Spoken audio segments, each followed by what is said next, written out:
Travis Wesley was having one of his most frustrating days yet. After all, it's not every day that your 23-year-old beautiful wife tells you she's going to date other men, starting tonight. Travis just sat at the kitchen table with his hand around his glass of monkey shoulder scotch. He hadn't taken a sip of the amber liquid in 10 minutes, just sat staring straight ahead, not seeing, not hearing, but definitely feeling, sick as a dog. Travis knew there wasn't enough Alka-Seltzer in the world to make his stomach stop hurting. He'd heard stories of other people's wives telling them they were going to date other men, but he'd always assumed it was just an urban legend. How could a woman assume that her loving husband would allow her to date other men with other men? He knew what the word cuckold meant, but he just couldn't believe that a woman could be so callous to her own husband, so blatantly selfish in her desires. Until 45 minutes later. Of course, it was Monday. But it had been a good day at the firm where Travis worked, and he'd even walked out the door a few minutes after 5 p.m. whistling a cheery tune. He was still feeling pretty chipper when he walked into the house and found his wife sitting at the kitchen table, sipping a glass of red wine, with a glass and bottle of his favorite whiskey in its usual place. He put down his briefcase and poured himself 3 fingers of the liquid before sitting back in his chair. "What's the mystery here, Lauren?" asked Travis, noticing the crooked half-smile on his wife's face. His wife looked him straight in the eye and smirked. He saw a wicked expression in her gaze. He moved nervously in his chair. "Do you think, Trav, I've been a good wife and mother all these years?" she asked nonchalantly. Travis furrowed his brow. His wife knew he was a quiet, brooding man, and she could practically see the wheels turning in his head before he answered. "Yes, I do. So? Do you think I should get some kind of reward?" she asked in the same blank tone. A few more seconds passed while Travis carefully considered the question again. A reward for doing what a good wife and mother should do? Do I get rewarded for doing what a good husband and father should do? "What the hell are you asking me, Lauren?" asked Travis irritably. "Travis, I want to go on a date with another man tonight," she said, calm as a lake on a perfect morning.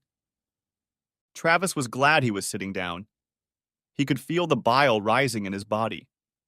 His thoughts were like a freshly scrubbed chalkboard, completely blank. A date? With difficulty, he squeezed out of himself. With another man? Lauren looked at her husband like a careless child. She nodded slowly. "Yes, with another man, Trav. I haven't been on a date with another man since you and I became exclusive 24 years ago. I've been a good wife to you, a good mother to the kids, and I deserve a date night with another man, a chance to try someone new. Not someone to love, but someone to... fun. Just fun," she said. "I'm 47, and I'm not going to be beautiful forever. I want to experience more men while I'm still a desirable woman and can get them by snapping my fingers." Travis's lower jaw slowly dropped. He knew he'd heard his wife's words correctly, but she couldn't have meant it, could she? He didn't even have to ask the question. Lauren nodded her head at him, as if reading his mind. "Damn," he muttered as she rose from the table and headed up the stairs to the bedroom to change. When Lauren came downstairs, she looked stunning in a little black dress that practically molded to her gorgeous 5'5" body. It came to mid-chest in the front with no bra and barely reached mid-thigh. Her makeup was light. A beautiful woman needs a lot of makeup, and her long blonde hair was gathered into a high ponytail. It was a stunning moment. Lauren could see that in that moment she belonged completely to her husband. Then, "I'm not going to let this happen, Lauren," Travis said, getting up from the table. "I don't know what you're allowing yourself, but you won't do this, and you will remain my wife." Lauren's beaming smile turned into an ugly grin. "You're not going to ruin this night for me, Trav. You may talk tough, but you know you won't divorce me over this. Where are you going to find a woman like me if you let me walk away? You won't, and you know it, and the kids will be mad at you for ruining our family." "Agree, Travis. Let me have fun for a few years, and then we'll be just you and me again and grow old together. You know you love me. You don't want to be alone for the rest of your life while I have my choice of men." A car horn sounded. Lauren grabbed a small bag and walked over to Travis, trying to kiss him goodbye. Her husband flinched, as if from a mild shock, and recoiled to the side. For a moment, Lauren looked surprised and hurt, then her expression changed to anger.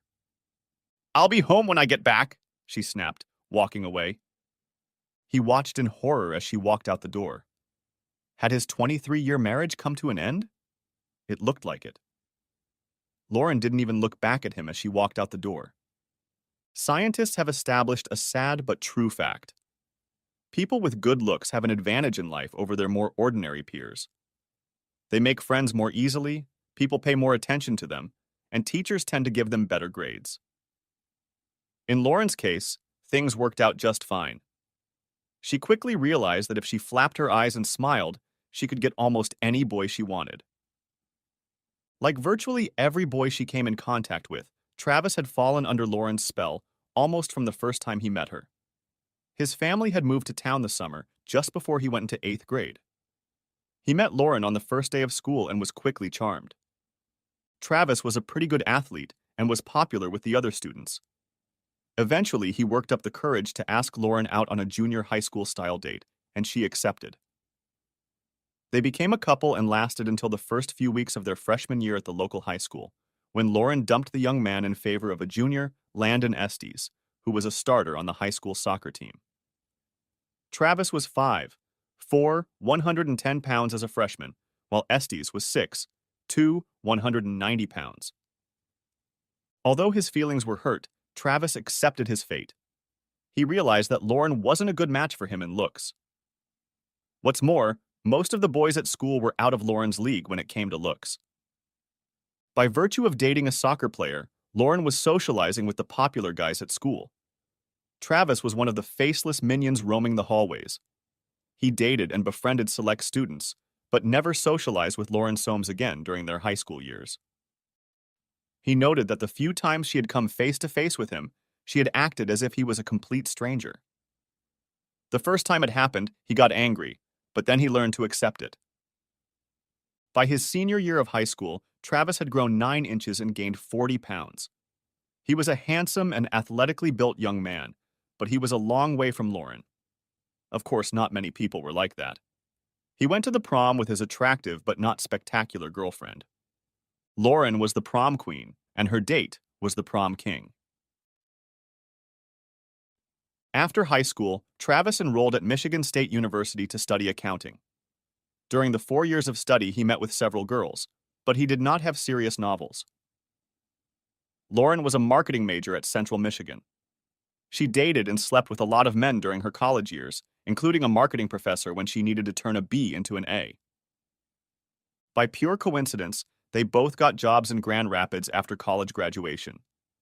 About a year after graduation, Travis and a few of his co-workers were enjoying a Friday night meal and socializing at a popular bar restaurant when Lauren and 2 women walked in. All heads immediately turned to look at the spectacular woman in the green dress. Lauren hardly paid any attention to it because at this point everything was expected, and she was used to it. "Who is this goddess?" wheezed Steve White to the entire table of co-workers. Before he could consider his words, Travis reflexively replied, "That, ladies and gentlemen, is Lauren Soames." Everyone at the table turned their heads from the woman to Travis, many of them mouths agape. "You've met her?" one of them asked incredulously. Travis grimaced. He hated drawing attention to himself, any attention. "I was about 14. As soon as we moved on to middle school, I was toast, and she ignored me all 4 years like I was the invisible man," he said quietly. "So do you at least have a good groping story?" joked one of the women at the table. "Hell, I'd grop him in a heartbeat, and I'm pretty sure I'd be doing just fine at least at this table." The whole team broke into unrestrained laughter. It made Lauren and her friends look over at each other. For a second, she thought she recognized one of the men at the table, but she wasn't sure. The trio sat down at a nearby table, with Lauren sitting facing the table of the man she thought she knew. "Dude, you're not going to go over and say hi to that walking wet dream, are you?" inquired White. "Jesus, Steve, you're drooling. Very unimpressive," said the first interviewee, Casey Gardello. She pretended for 4 years that she didn't know me. I don't know why she brings me up now, Travis said. Several people nodded in agreement. Lauren continued to study the man while enjoying her food. Then she snapped her fingers and pointed at the man. Not cool, Lauren, one of her friends said. If you point at someone in a restaurant, you might get offended in some places. Lauren ignored her friend's remark. I'll be right back, she announced. I need to say hi to an old friend. Lauren practically jumped up from her chair and walked over to the table where Travis was sitting. Trav, hi, it's really good to see you, exclaimed Lauren, walking over to him. Travis rolled his eyes at his friends and then turned to face his former classmate with a fake happy expression on his face. Lauren, good to see you, Travis said with almost no emotion in his voice as he rose to his feet. Lauren stepped into Travis's personal space and kissed him gently on the lips, placing her hands on his shoulders. His co-workers sat stunned. Travis, in turn, was stunned as well. Lauren realized this and gave him a not entirely innocent smile. She felt very comfortable playing this game and knew it was far beyond him. Let's go to our table and I'll introduce you to the girls, she said. She took his hand and practically dragged him behind her to their table. He spent most of the rest of the evening with Lauren and her two friends. Before he left, Lauren took his cell phone, got his number, and put in her own. Lauren was more than intrigued that Travis seemed to be indifferent to her. That had never happened to her before. He was polite in the restaurant, but spent as much time talking to her two friends as he did with her. She kissed him on the lips several times during the evening, but he never once returned the kiss. On Monday morning, Travis's co-workers who were at the bar with him pounced on him, wanting to know how his relationship with the goddess had turned out. They were stunned when he told them he stayed for about another hour and then headed home alone. She's amazing, but she's 14 levels above me. I get it, he growled. I don't need that kind of aggravation. That kind of aggravation was waiting for Travis in the parking lot outside his workplace 2 Friday afternoons later when he got off work. He grumbled to himself as he saw her waiting for him at his car. Why didn't you ever call, Trav? She said. They drove to a restaurant off the road and enjoyed a nice meal. That night they had a memorable time. Although Travis had his doubts about this woman, mostly related to her sense of self-worth, their relationship was slowly getting better. Her beauty was obvious, but he was slowly falling in love with who Lauren was. He bought an engagement ring, but before he proposed to her, they sat down and discussed their thoughts on fidelity. She impressed him, but Travis wanted nothing left unsaid between them. Obviously, I know a little about your past. I'm not going to ask for numbers or names, Travis said as they sat down at the table for a serious conversation. What was in the past will remain in the past. The same goes for me. But I need to know about the future. From now on, I want us to be exclusive. Completely. No ifs, ands, or buts. If you honestly don't believe you can do this for us, I need to know now. If you can, well. He placed a small black box on the table between them. Lauren looked directly into Travis's eyes and then back at the box. I will never cheat on my husband. Never. Travis opened the box. Asterisk, asterisk, asterisk, asterisk, asterisk. I will never cheat on my husband. Never. Travis remembered those words. Apparently his wife didn't consider it cheating, since she'd warned him beforehand. But he knew better. She'd hoped. She hoped he'd see it that way, because if he didn't, he didn't. Travis knew that Lauren had had plenty of opportunities to cheat over the years, and as far as he could tell, she'd rejected all of those opportunities like a good wife should. She was a 10, hell, she was a 12, and he considered himself a 6 at best.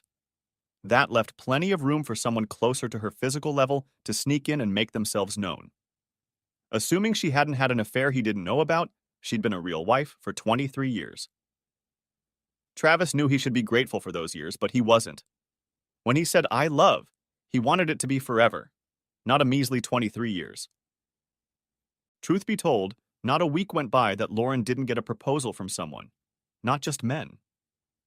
She knew that she wasn't just beautiful, she was stunning, a rare goddess among simply beautiful women. When God created his wife, he had an extraordinary day, Travis always said. At first, Lauren told Travis every time she was courted, trying to be completely transparent. But after a few years, Travis told her that he trusted her enough that she didn't need to lay it all out for him.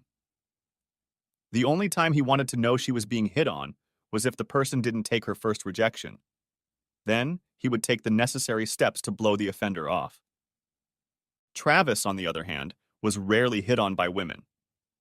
Part of the reason for this was that he used his wedding ring almost as a shield. Within minutes of meeting a woman, Travis would mention his wife and children in enthusiastic tones, which usually shot down any sparks that might have flared up. He never realized what he was doing, and it turned off most women before they even had a chance to flirt. Lauren hadn't realized that her husband was turning off potential flirts, or worse. The almost fairy tale marriage lasted 22 years before Rosa Esposito entered the proverbial Garden of Eden, or rather, went to work at the same public relations firm as Lauren. To quote a Bob Seger song, she was a dark-haired beauty with big brown eyes. She attracted men the way a strong magnet attracts metal. In any other office, she would have been an alpha female, but at Superior Solutions, she was at best a loyal assistant to the most beautiful woman on the planet. Rosa, 42, had been married for 15 years, but she said she wasn't a fanatic about it. She had a few affairs with her husband's knowledge and a few more without his knowledge, and she often shared stories about her adventures with Lauren. She was a very good storyteller. So you haven't tried anyone since you got married? You're a rock woman, but I don't believe you don't want to, Rose said one day during a coffee break at work. Well, I'm not saying I'm not interested, but I would never cheat on Travis, Lauren said. In recent months, Lauren has noticed that on several occasions she hasn't seemed to be getting as much attention from men at bars and restaurants as she used to. She noticed that more than once, younger women were getting the looks that used to be directed in her direction. She began to doubt her visual persuasion abilities. Let's play the what if game. What if Hubs had let you take a sample? What then? Asked Rose. It was obvious from the look on Lauren's face that she had never thought of this scenario before. The wheels in her head were spinning frantically. I guess if I had permission, then it would be a whole different story, Lauren admitted with a sheepish grin. Have you never thought about asking permission? Asked Rose. You know that anything worth having is worth asking for. Lauren had never thought about it before. Her face lit up, then lowered. He'll never give me permission. Never, Lauren said. Do I have to do all the work here? Asked Rose. Unspoken permission. Tell him and then take what you want, regardless of his answer. Tell him he loves you enough to let you do it. You can get through this because it has nothing to do with love. You only love him. Travis was awakened by the sound of a car pulling up to the house. Glancing at the clock, he realized it was a few minutes after 3 in the morning. Glancing at the bottle of Woodford Reserve, he realized he'd finished about half of it. Big night, huh? He teased Lauren as she walked through the front door. Travis looked closely at the cliché his wife had turned into.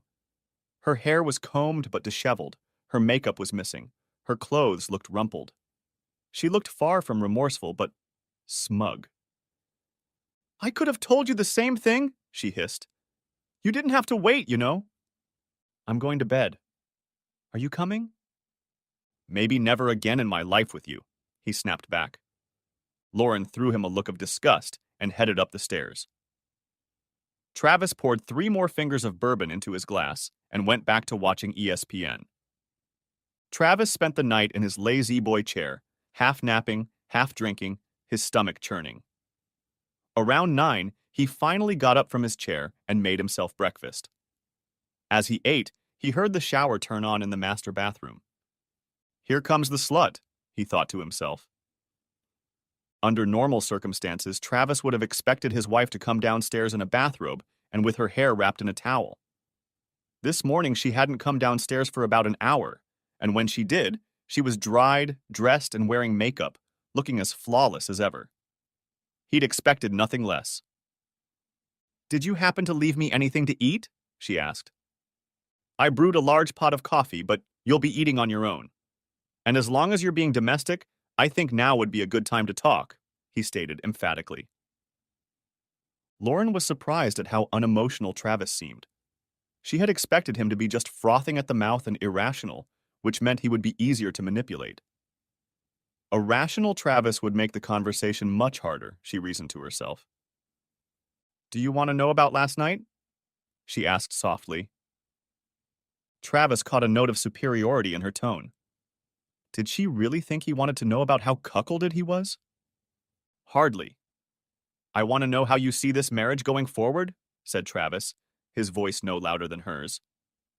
As I said yesterday, I intend to try a few other men over the next couple of years. But that's not love.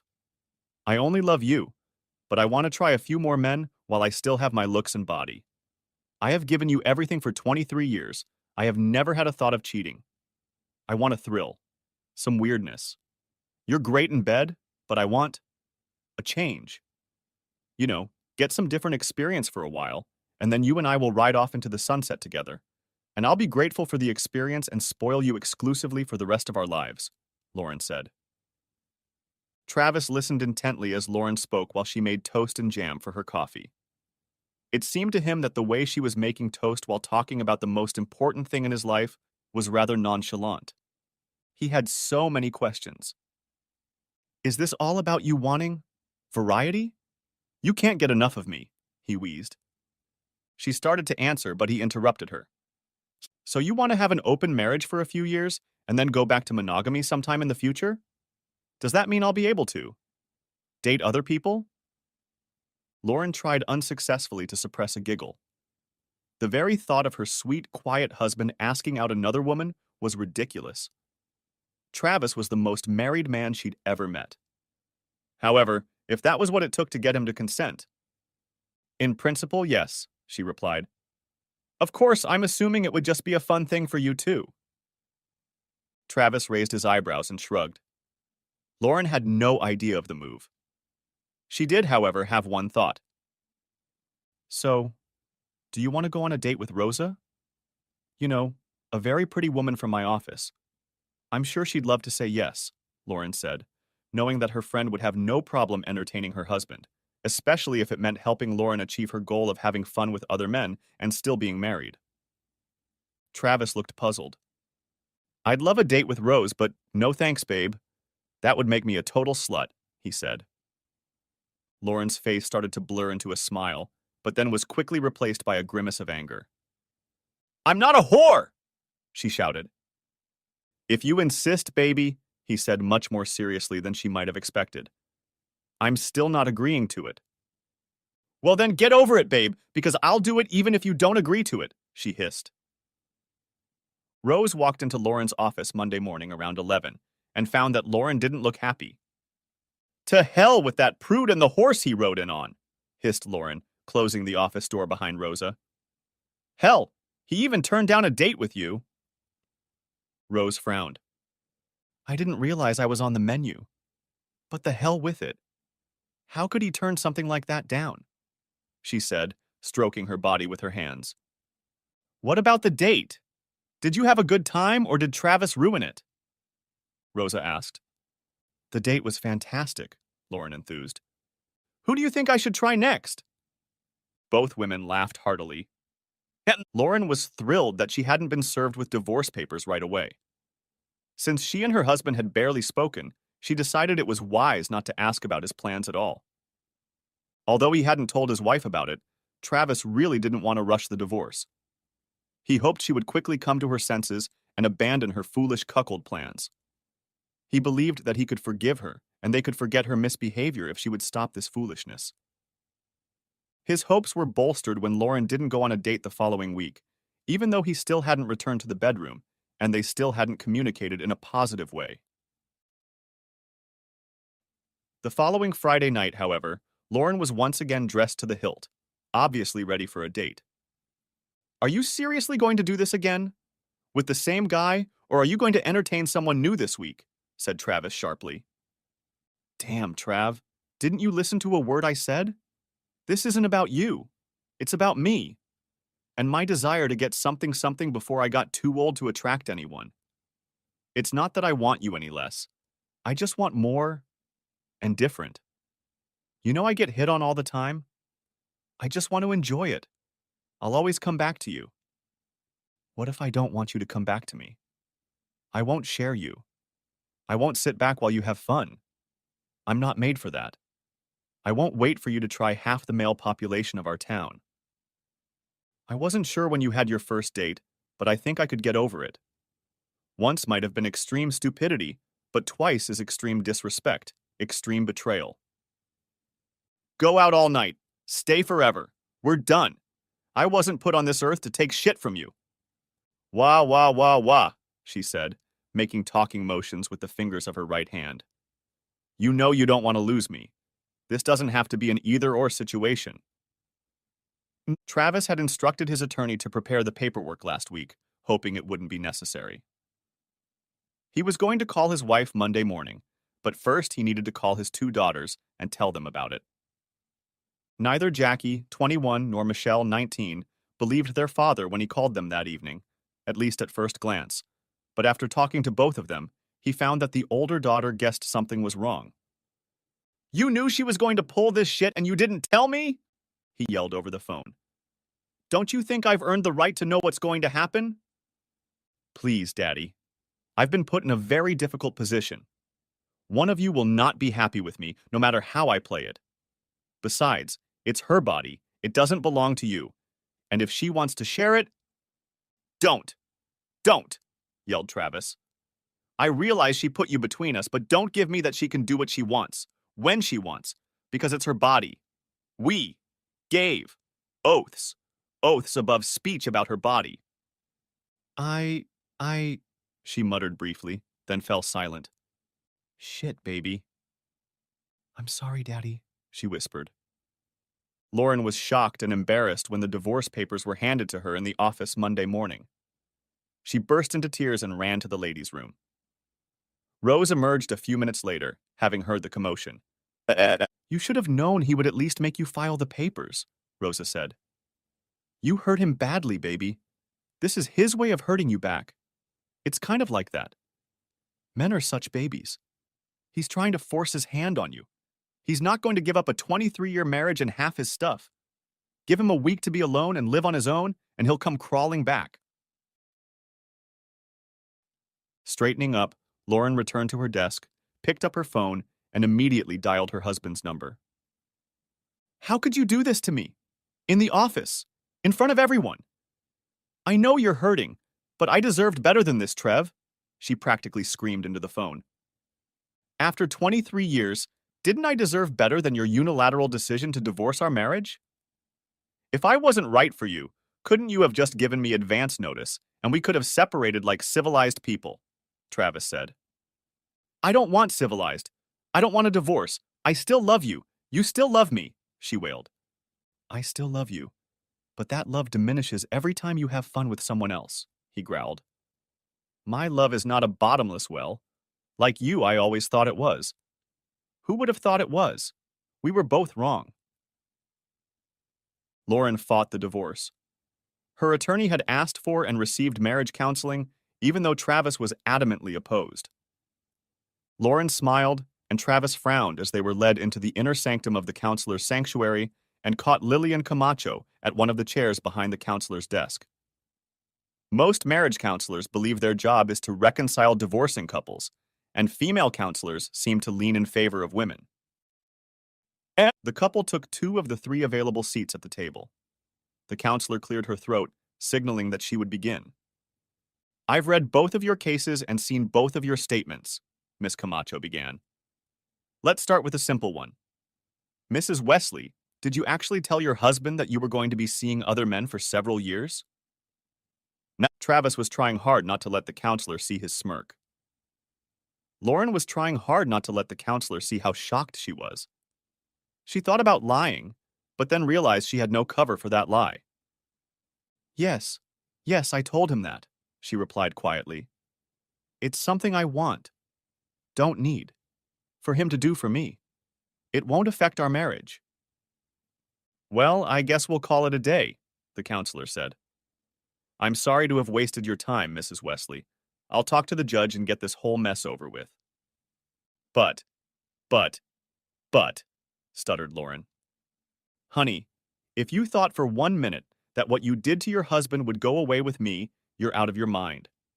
You should be ashamed of yourself, but apparently you don't have an ounce of shame in you. Frankly, you disgust me, Miss Camacho said. For the next month, Lauren called and texted Travis several times a day as he rented a small apartment near his home. He didn't return her calls or texts, so she enlisted the help of their daughters, who called several times. Dad, you know you still love her. If she stopped seeing other men, would you give her another chance? Asked Michelle during one of those calls. So she's still doing it even after I forced her to serve? Asked Travis in a trembling voice. All he got in response was silence. That was all the answer he needed. Michelle never called again to ask him to try again. Travis was surprised at how quickly word of his impending divorce spread, especially among single women. Several women at his work had expressed condolences about his marital problems, as had several women who were friends of both himself and his wife.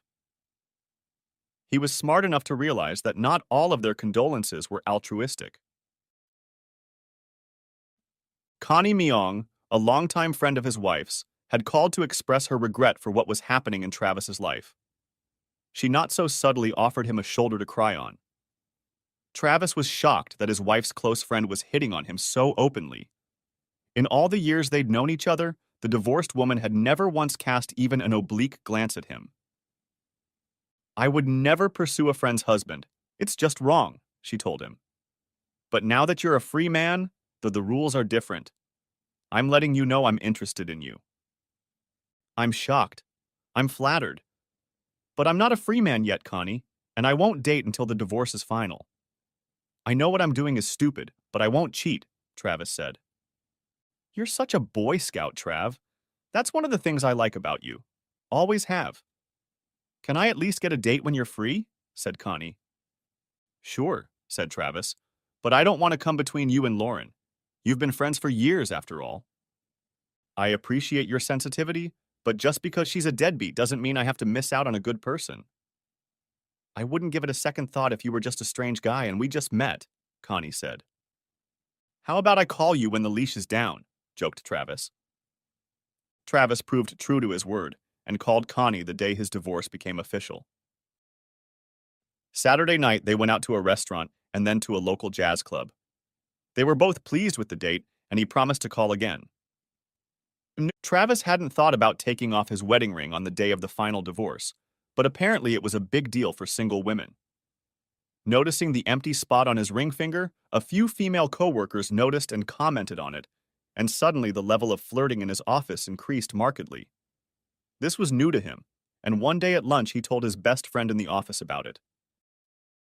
There are a lot of beautiful women in this office. How did I not notice that before? Asked Travis. You, buddy, were just a bastard, said Robert Ardito. You were so much in love with this woman that you wouldn't even look at other women. And maybe that was part of the problem. She's constantly being tested. She has value. And you were so emasculated and gave off such a vibe that no woman would ever look at you. In the first month after his divorce, Travis went on 4 dates, 2 of them with Connie. He hadn't yet managed to sleep with any of the 3 women he dated, but that wasn't his goal. The second month, he was just as busy and slept with 2 women. Travis's daughters, who had had better communication with their mother than with their father in recent months, kept hearing her assertions that while she could get any man with just a snap of her fingers, their father was just an average man in his 40s and was having a hard time even finding a date, let alone a steady girlfriend. They started feeling sorry for their father, and one Saturday morning, about 2 months after the divorce, they showed up unannounced at his apartment. Travis wasn't happy to be woken up at 8:36, especially since he'd entertained his companion late the night before. Sonia, a lushly busty 25-year-old, was the daughter of a friend of a friend of a friend who needed a reliable girlfriend for a wedding reception. The evening went so well that the couple decided to end it at Travis's apartment. At that moment, she was asleep in his bed when he opened the door in his robe. What? He asked, as he swung the door open and saw the smiling faces of his daughters holding bags of bagels, lox, and cream cheese. "Hey, Dad, can't your two favorite daughters stop by with breakfast?" said Jackie as the couple entered the house. Travis kissed both of them on the cheek and led them to the kitchen table where they emptied the bags they were carrying in their hands. They were just stacking bagels when Sonia came out of the bedroom, wearing one of Travis's white shirts, half buttoned up, and probably nothing else. "I'm sorry. I didn't realize you were expecting company, kiddo," Sonia said. "Mom said you were a free agent." Both girls blushed as Sonia poured herself a cup of coffee. "No, no, Sonia. These are my daughters, Jackie and Michelle," he said, pointing to the daughter with the appropriate name. "They came in for breakfast. Bagel and lox?" Sonia giggled. They made small talk for a while until Jackie asked if Travis had talked to Lauren lately. He frowned, for the first time in days. Up until this point, he'd found it almost impossible to get upset when he was with Sonia, even though she was a little heavy for his 48-year-old body. "I have to tell you, Dad, we thought you'd miss Mom by now," Michelle said. "We know she misses you." "Huh. I would have thought that with me gone, she'd be living life to the fullest. I know I was a boat anchor for her. I thought she was knocking them 2 by 2 in our old bed." "Daddy," said Jackie while Sonia giggled and Michelle frowned. "She's not a slut, you know." "Really? Think about that for a second. How many guys has she slept with since we broke up? And that's only 2 that I know of before I left." Both girls blushed and lowered their heads. "Wow. 2 guys a month for, what, 10 months? That would be 20 different guys. 3 guys a month would be 30. Sounds like a lot to me," Sonia agreed.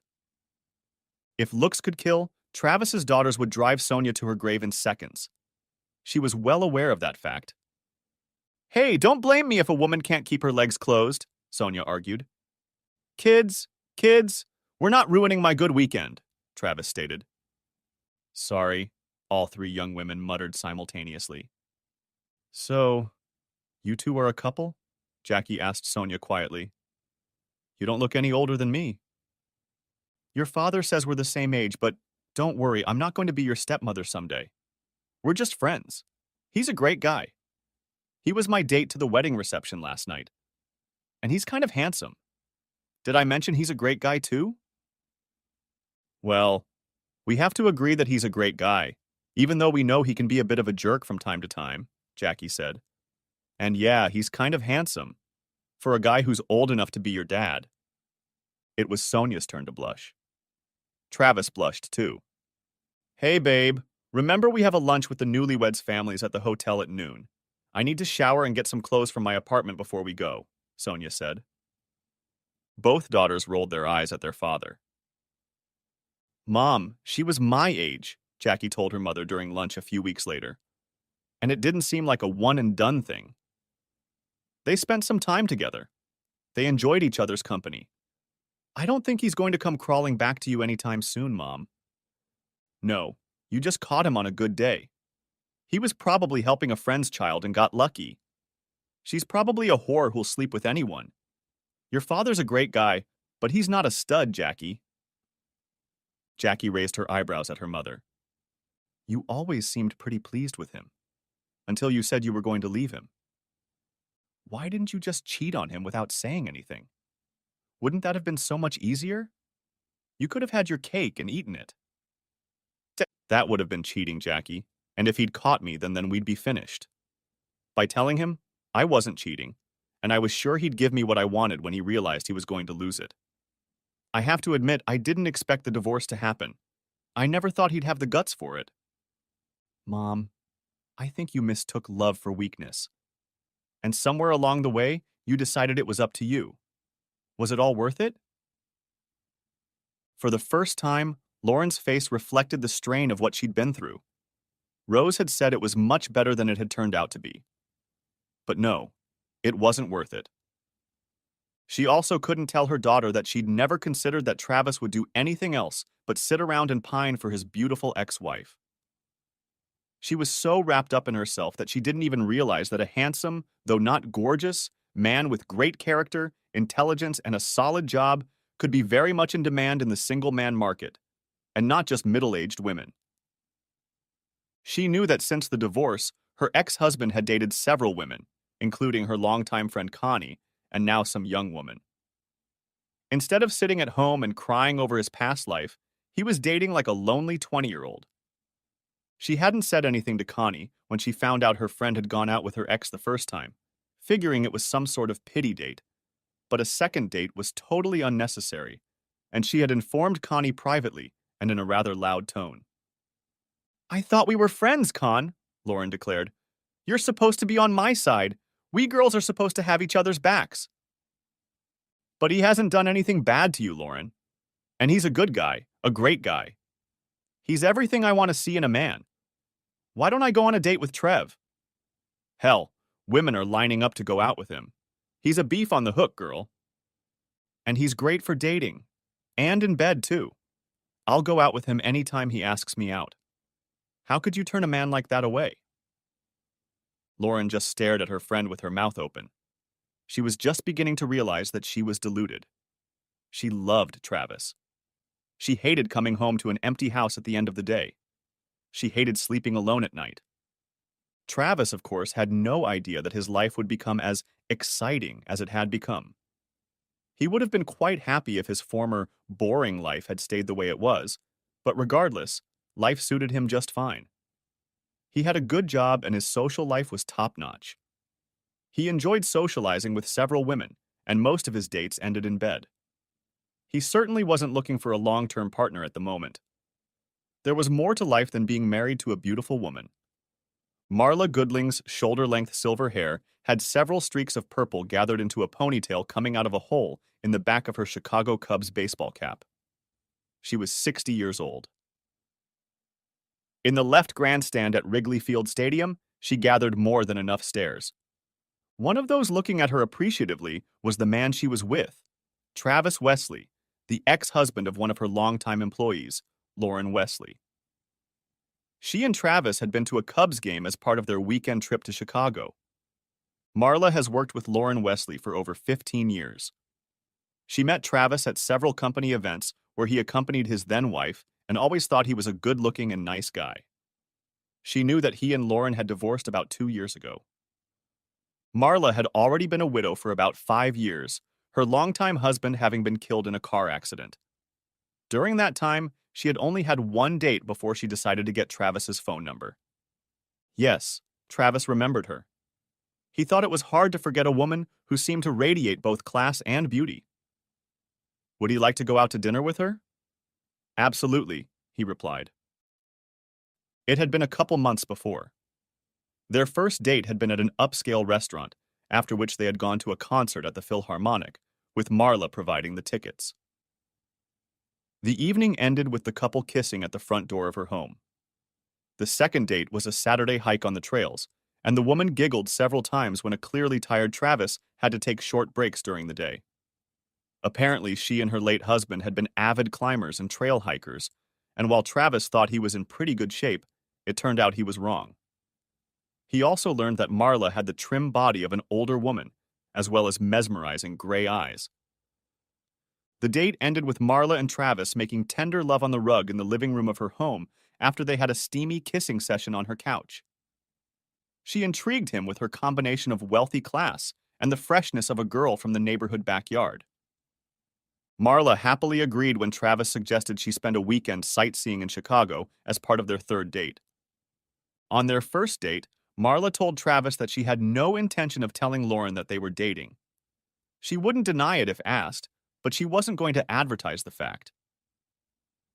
Marla also told Travis that Lauren had informed her coworkers that she and Travis were divorcing because of irreconcilable differences. Travis told Marla the same story he had told everyone else, that Lauren had cheated on him with at least 2 different men. He didn't elaborate any further. In the 2 years since his divorce, Travis had had several solid relationships and was enjoying what he thought was an amazing life. All of his female partners had a good opinion of him, and some of them hoped to be considered when Travis decided to trust women again and wanted to get married. Lauren, on the other hand, was working in a different direction. As she told her then-husband before their first date, She was simply looking for satisfaction, while she still had the looks to attract almost any man. She wasn't looking for an emotional relationship, and neither were most of her partners. That basic difference between the two former partners would become a problem for Jackie. She and her mother were immersed in planning the upcoming wedding, which her father was happy to pay for, when Lauren told her daughter that she thought both parents should attend the wedding without dating, so there would be less tension. Jackie quickly agreed with the idea and relayed it to her father that same week as they chatted over lunch. "Is this brilliant idea coming from you or your mother?" asked Travis hoarsely. "I'm planning on bringing a date. I'm paying for this party and I'm going to have a lot of fun with whoever I bring. Hell, I've been taking dance lessons for about a year now, ever since you announced your engagement." "You've been taking dance lessons? Seriously? Just for my wedding? That's so sweet." But no buts, Jackie. Apparently she doesn't have anyone she considers close enough to invite, so she's trying to stall me too. Once again, she's being a selfish bitch and trying to manipulate the situation in her favor. "Sorry, babe, but I'm not going as a bachelor party to my own daughter's wedding.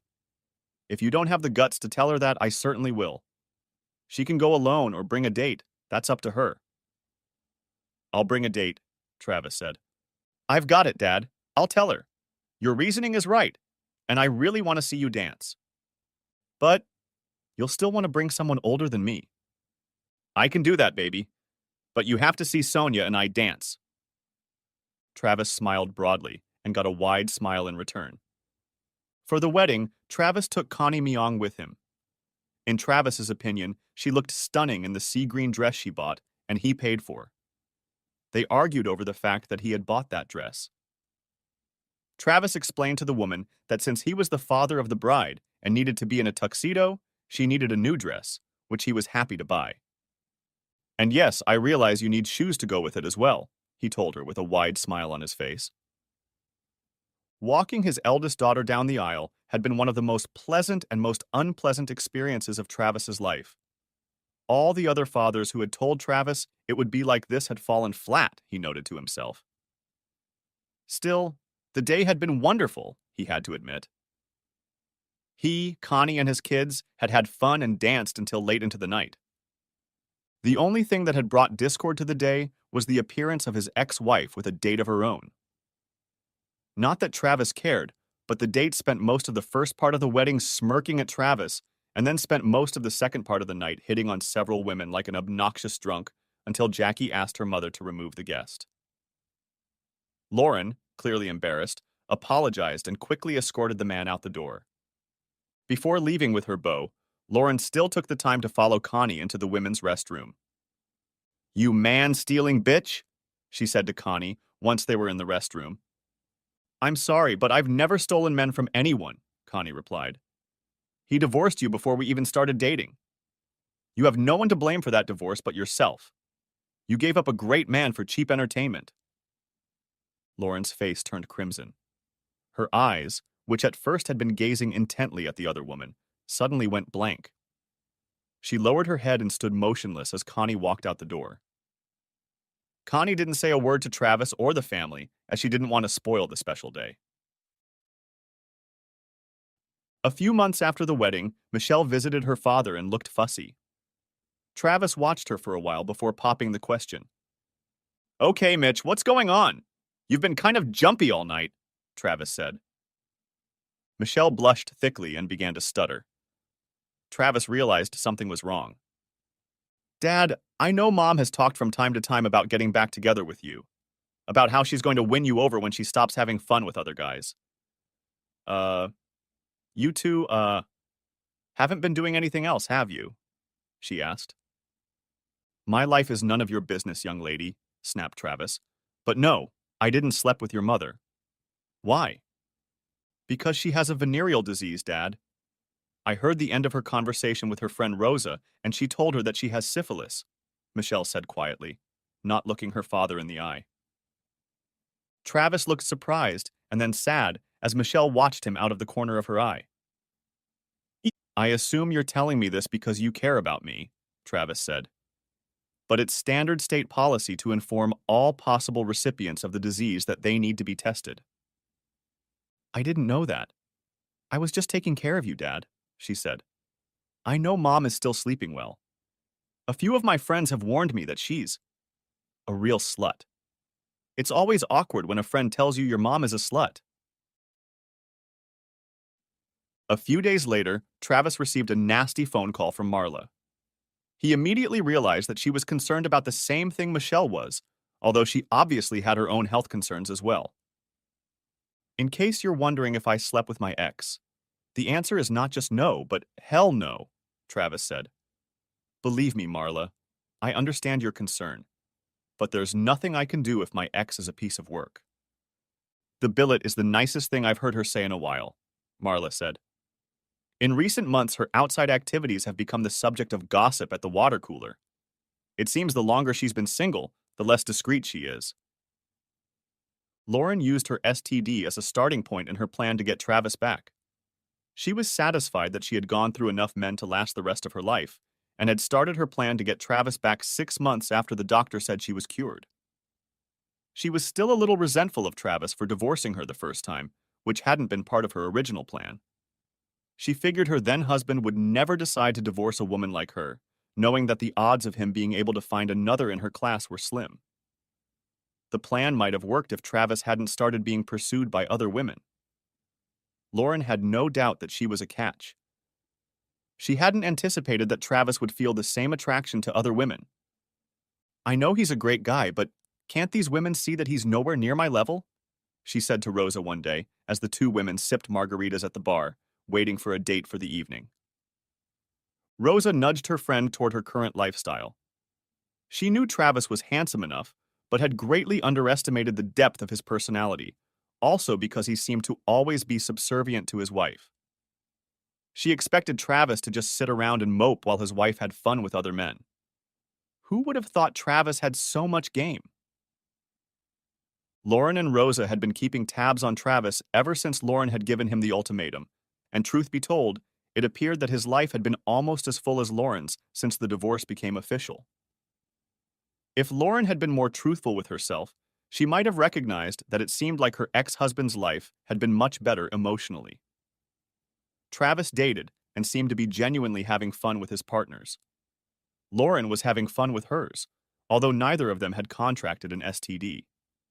It had been a lingering period, she noted. Maybe it was time to reconnect them with Travis, Lauren concluded. Travis was more than surprised by the voice on the other end of the line. He hadn't spoken to his ex-wife in almost 2 years. One of his daughters must have given her his new cell phone number. He hadn't forbidden them to do so, but he said he didn't think it was appropriate to ever speak to her directly again. Hi, Trev, she purred in her most pleasant tone. I think it's time we had a talk. Said, I thought we weren't going to talk until Michelle got married. But since that's not happening, why don't we go back to silence? Said Travis. Still the same Travis. Still trying to deny that you don't love me. But you know you do. You know you want me back. Still the same, Lauren, he replied. Still thinking everything revolves around you. Look, Trav, I realize you're still mad at me, but I really do love you. I probably should have just cheated on you and kept you in the dark, but that would have been cheating. It was still cheating, Lauren. Just because you told me you were going to do it doesn't make it any less true. You did it because you thought I would never give up on you. How pathetic do you think I am? Said Travis. I know you think you have 10, hell, you think you have 12, but it's more than that. You're great. I don't have to live in your shadow. As has been pointed out to me over the past few years, I'm not just the husband of a beautiful woman. Other women want what I have to offer, and are willing to repay me emotionally. The last few years have been great for me. Why would I want to date a selfish woman again who clearly has no respect for me, and no matter what she says, doesn't love me the way I loved her? Loved, past tense. Disconnecting, Travis put the phone down and turned to the woman beside him. Ready for round 2? He asked Sonia. Sonia eventually found her soulmate and married him, while Connie and Marla continued their relationship with Travis. He loved both of them in his own way, but never married again. They loved him in their own way too, and both women embraced this shared relationship. A few years later, they were invited to attend the wedding of his second daughter, Michelle, along with Travis. This did not please Lauren, who did not invite a single guest to this wedding. She nagged her daughter, but Michelle was not appeased. Next to me, Jackie and her family, Connie and Marla, are the two people closest to Daddy in the world, Michelle replied. They love Daddy for who he is and put him above their own selfish interests, which is something not everyone can say. You had him. You gave him away for extra entertainment. Why? Simply because you were afraid of getting old and thought he had no other options. He would never have given you up. Not for anything or anyone. Travis was happy with the way he was living his life, even if it wasn't his first choice. He had gotten out of a situation he thought was unacceptable. Lauren's life wasn't one of loneliness and remorse. After all, she was still a beautiful woman, and beautiful women often just need to show up for men to start hitting on them. Lauren was often hit on, and she had had quite a few short-term relationships. However, none of them developed into something long-term. In retrospect, Lauren had to admit that she repented telling her then-husband that she was going to leave him, only because she still couldn't understand how Travis had given up on her so easily. How she could have miscalculated so badly, she often wondered to herself. She was 12, and he was only 6. It wasn't supposed to end this way. The end. Thanks for watching. I hope you enjoyed it. So subscribe to my channel and watch the next video.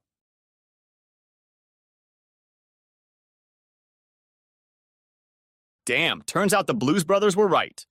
It's cheaper to support her. I owned my own business and she didn't work, so alimony was a given. I had 2 girls I loved more than my own life, so there was alimony and the pain of never seeing them. Plus, if she really wanted to mess with me, she could take half of my business in exchange for alimony. I'd end up having to survive on 30% of what I was making. I walked out of the law office depressed as hell. As usual, Charlene was 3 steps ahead of me when I caught up with her. I've been doing this for 8 months now and it hasn't hurt us. He's a damn good lover, no better, no more, just different. I don't think I could choose between you two if I had to. But think carefully before you do anything. Go see a lawyer. Your life is going to be hell if we break up, I'll make sure of that. I stared at her as she sat quietly on the couch describing my new life. Who was this woman? Surely she wasn't my wife, the woman I'd lived with for 14 years? The woman I depended on and trusted more than I'd ever trusted anyone in my entire life? At least now I won't have to sneak around. You'll still get the lion's share of my time and affection, but I won't neglect Jim either. He has needs just like you. I'll work out a schedule. That was all I heard before I got up and walked out. She followed me with a squeal until we were on the street, but immediately stopped talking when she saw Mrs. Roseman, a sweet old lady who lived 2 houses down from us. I smiled and nodded as Charlene turned back to the house, hissing, "Get your ass over here! Now!" She watched me leave. I had been gone for 2 days. The smirk on her face when I returned almost made me turn around. The girls were completely enamored with me, and I loved them until bedtime.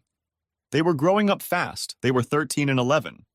After I saw the lawyer, I decided I would stay out of the way for now. She brought me a beer after they fell asleep. I put it on the table. I'll be damned if I'll ever drink anything she gives me again. I'm glad you came to your senses. I knew you would. We'll live our lives the same as before, and no one will know anything. The only thing that will change is that I have a date one weekend, and I'll be coming home really late. But I'll be home, so I don't worry the girls. She leaned back in her chair, a familiar smug expression on her face. I quickly knocked it off her face with the speech I'd rehearsed. Who says I've come to my senses? Here's what's going to happen. I'm going to live here for the next 4 years and 8 months until Marissa turns 18, and then I'll be gone. Darcy will be a little over 16, so she'll hopefully be fine. Maybe she'll decide to come live with me. Either way, I'll be gone. I paused to catch my breath and started again before she could respond. Now sloppy seconds will be in my past. If you dumped that asshole tomorrow, I still wouldn't share a bed with you. It's gone, forever. I have a habit of not sleeping with whores, and a woman who has fun with other men while married is exactly that. I am moving into a spare bedroom and will not discuss the matter any further. However, I do not plan to remain celibate. I have my own needs, and while I won't be looking, at least for a while, I won't refuse if offered unless she is married. I would never do to some poor soul what you are doing to me.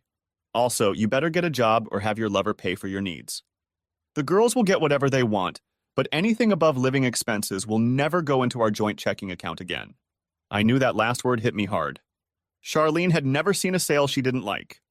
Her closets, yes, plural, contained clothes she never wore. She was gradually turning pale, but now she was furious. You asshole. I still love you and want to share a bed with you. This is just ridiculous. Things are going to stay the way they are. That's not an option. Now go get ready for bed. You know, if things don't work out with your mistress, you'll be popular at Patterson and Maine. Maybe you should think about that when you run out of play money. On the corner of this street in our small town, men would gather to find a date for the night. She ran off to the bedroom, remembering to lock the door. I waited a few minutes and opened it. She was lying on the bed with the phone in her hand. Startled, she dropped the phone and I, realizing who she was talking to, snatched it back. Hey, asshole. I have your number. I'll have your address soon. Maybe I'll track you down sometime and we can talk about what we have in common. Don't worry about me hurting you. Of course, you won't want to have a permanent relationship with her, knowing that she'll cheat on her lover at the first opportunity. He hung up and I put the phone in my pocket. She had already recovered and was about to leave when the girls showed up. They looked at the cracked door frame and asked what was wrong. Oh, you know, that door has been sticking lately?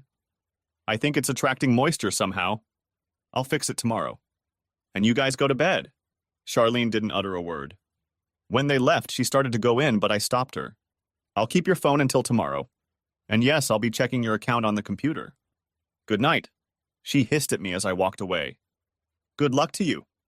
My accounts are locked up tighter than Fort Knox. You're not getting anything, asshole. I grinned, knowing she'd forgotten about the keystroke logger we'd installed on the computer as soon as the kids were old enough to use it. I locked myself in my room, activated it, and pretty soon the printer was working. I had to add paper, but I got all her emails, all her search terms, and everything she had bought in the last year. She was stupid beyond belief. Better yet, he worked for the county as a permit checker. They met when Charlene went to get a permit to build my workshop, which was code word for man cave. Whenever the estrogen in the house got too strong, I would sequester myself in it, playing pool or watching sports on the 50-inch TV. I even had cable TV hooked up. She had to come back twice when I added things, which led to flirting, coffee, lunches, and she didn't seem to fight it much. In some cases, she took the lead.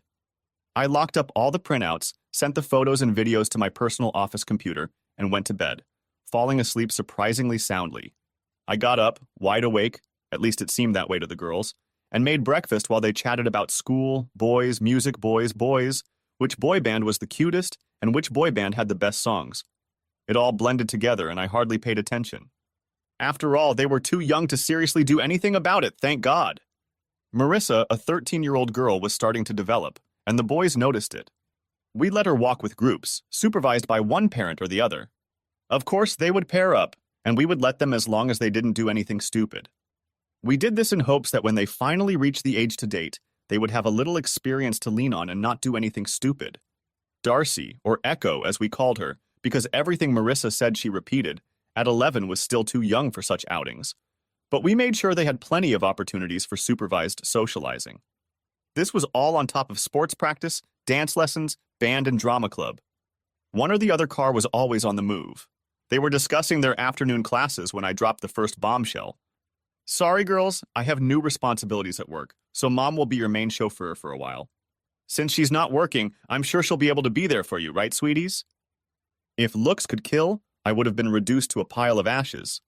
Instead, she told the girls that they might have to ride with their friends sometimes. Why? What could be so important that you would leave your children to their own devices? If you need something done, you have all morning, don't you, girls? They instantly agreed. Yeah, Carol's mom is kind of creepy and Jenny's dad is staring at us. Please, Mom? Charlene was puzzled, and she didn't relent until they left. It seems I was right. All her little dates happened during the day. Her lover had to work. She started as soon as they got on the bus. If you're thinking, that's it. That's the difference between you and me. I think, and it usually comes with a big head. Lately, all your mental functions seem to be centered in your ass. Better start using your head while you still have a chance at kids. One more thing before I go, I hooked the house up to sound and video. Get that asshole in here and it'll all be online in an hour. Damn the consequences. Have a good day. She was still trying to talk when I walked out the door. Over lunch, I watched the videos, watching her freak out, ranting, and trying to find the cameras. Luckily, even I didn't know where they were. The guy who installed them for me said if I knew, I could give them away.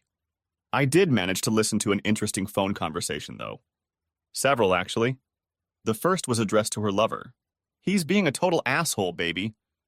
He's ruined our afternoon and he says he's going to pull the plug. I checked this morning and he's canceled all my cards. Our bank balance is $280 and the $200 electric bill is due today via automatic transfer.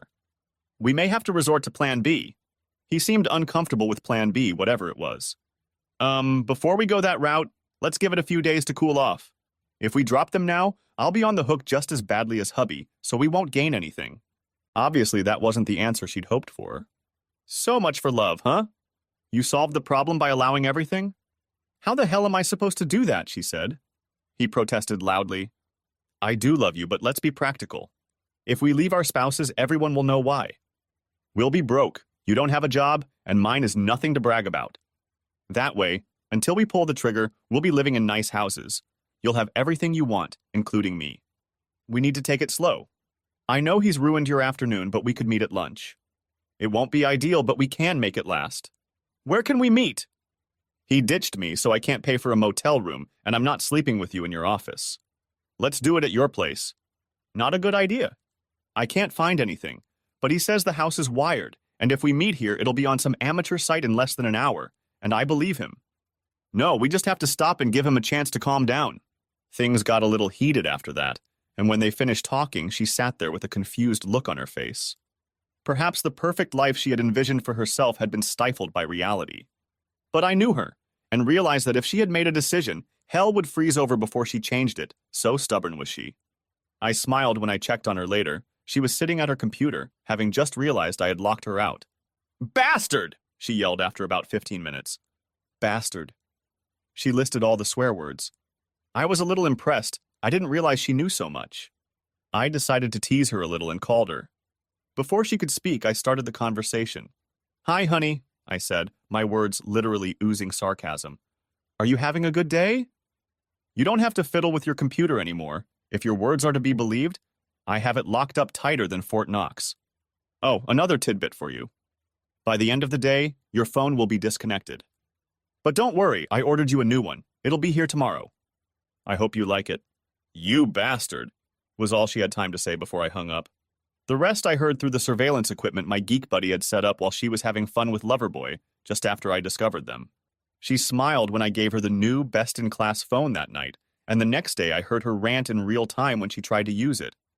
It had a safety feature designed for children, which was very helpful to me. She could only call the school, my office, my personal phone, our doctors, her mother, my parents, and 911. Any attempt to call any other number would cause the phone to disconnect for 30 seconds, after which it would reboot. She discovered this as soon as she tried to call her lover. After the phone rebooted, I called her. Hi. I guess you've already guessed that the phone doesn't work except for preset numbers. It's kind of hard to get in touch with a sweetheart without a phone and a computer. I'd apologize, but unlike you, I'm not in the habit of lying. Now that you have a free day and half a day, I have a suggestion. Get a goddamn job. You'll need one if you want to go shopping. I'll buy the kids whatever they need, but you're on your own. Maybe you'll finally wear those clothes that still have tags on. I hung up the phone again before she started something interesting. When I got home, it was very frosty. She had a hard time controlling herself around the girls. But once she was sure they were asleep, we went to the basement where she screamed and threatened all sorts of nasty things until she ran out of breath. All I did was smirk. Deciding to change tactics, she burst into tears. Please, honey, stop being mean to me. I don't deserve it. Please understand I didn't do it on purpose. It just happened. He's just a fling. I'm sure sooner or later we'll get tired of each other and I'll go back to loving only you. It didn't hurt you before you found out, and it won't hurt you now. It's only a few hours a week. The rest of the time I'm all yours. Come to bed with me tonight. Let me prove to you how much I still love you. I think I shocked her when I laughed. You know, I looked on the computer for excuses for cheating. You know, one website offers a book called The Cheater's Handbook. It gives all kinds of advice on how to handle affairs and has a whole section on how to deal with the consequences if your spouse finds out. You just used a lot of excuses. It just happened. It's not going to affect us. It's just an affair. It'll be over soon. And the best part is threatening to destroy his world if he doesn't agree. I watched the conflicting emotions run across her face. Before she could speak, I started again. Let's stop for a moment. Let's say I agree to your program. What does that do for me? I will still pay all the bills, do all the things a married person does. The only difference is that I will have to share with you. I have to say, as a businessman, that doesn't sound very lucrative to me, does it? You get to have fun with someone else and I just work and wait for you? That's not going to happen. Since you've announced an open marriage, I'll be looking. There's this really nice sales rep who comes in once a month. She's a gym rat and runs marathons. She showed me a picture of her during her last race.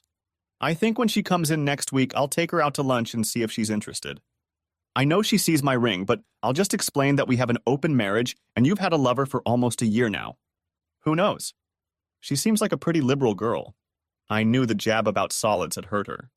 After having 2 kids in a few years, she was a little rounder and a lot softer than she had been when we got married. Of course, all she had to do was get off her butt and go to the gym instead of the mall. Yeah, it was bound to happen. She looked shocked. Why? Why do you need someone else when I'm single? You have to understand, honey. I still love you, and the thought of being with someone else upsets me. I answered her in the same way. I've been free for 16 years, but that wasn't enough for you, was it? Do you think I jumped for joy when I found out you were having fun with me? There's a word for guys who let their women have fun with others while remaining faithful, just as there's a name for women who have fun with their husbands. The Slut Bite Express is officially derailed, woman. Might want to think about that. I'm going to bed. At least one of us has to work for now. She was still hissing as I left. Not being a complete idiot, I knew I needed a plan, and fast, before she really started trying to ruin my life. I had an old friend, our neighbor's son, who was a bit socially awkward as a kid. We were the only guys on the street, so we gravitated towards each other and even became friends. He was mildly autistic, high-functioning, and had a bit of a knack for computers and abstract problem-solving. If anyone could find a solution to my problems, it was him. He had been developing computer games since he was 14 and had sold his first one at 16. Now he was in his 30s, still living with his mom and dad in a 10,000-square-foot mansion. His fortune was somewhere around 60 million. And thanks to the success of his new game, he was literally rolling downhill. Oddly enough, he was married to another high-functioning autistic woman who I had introduced him to a few years ago at one of the few parties I threw.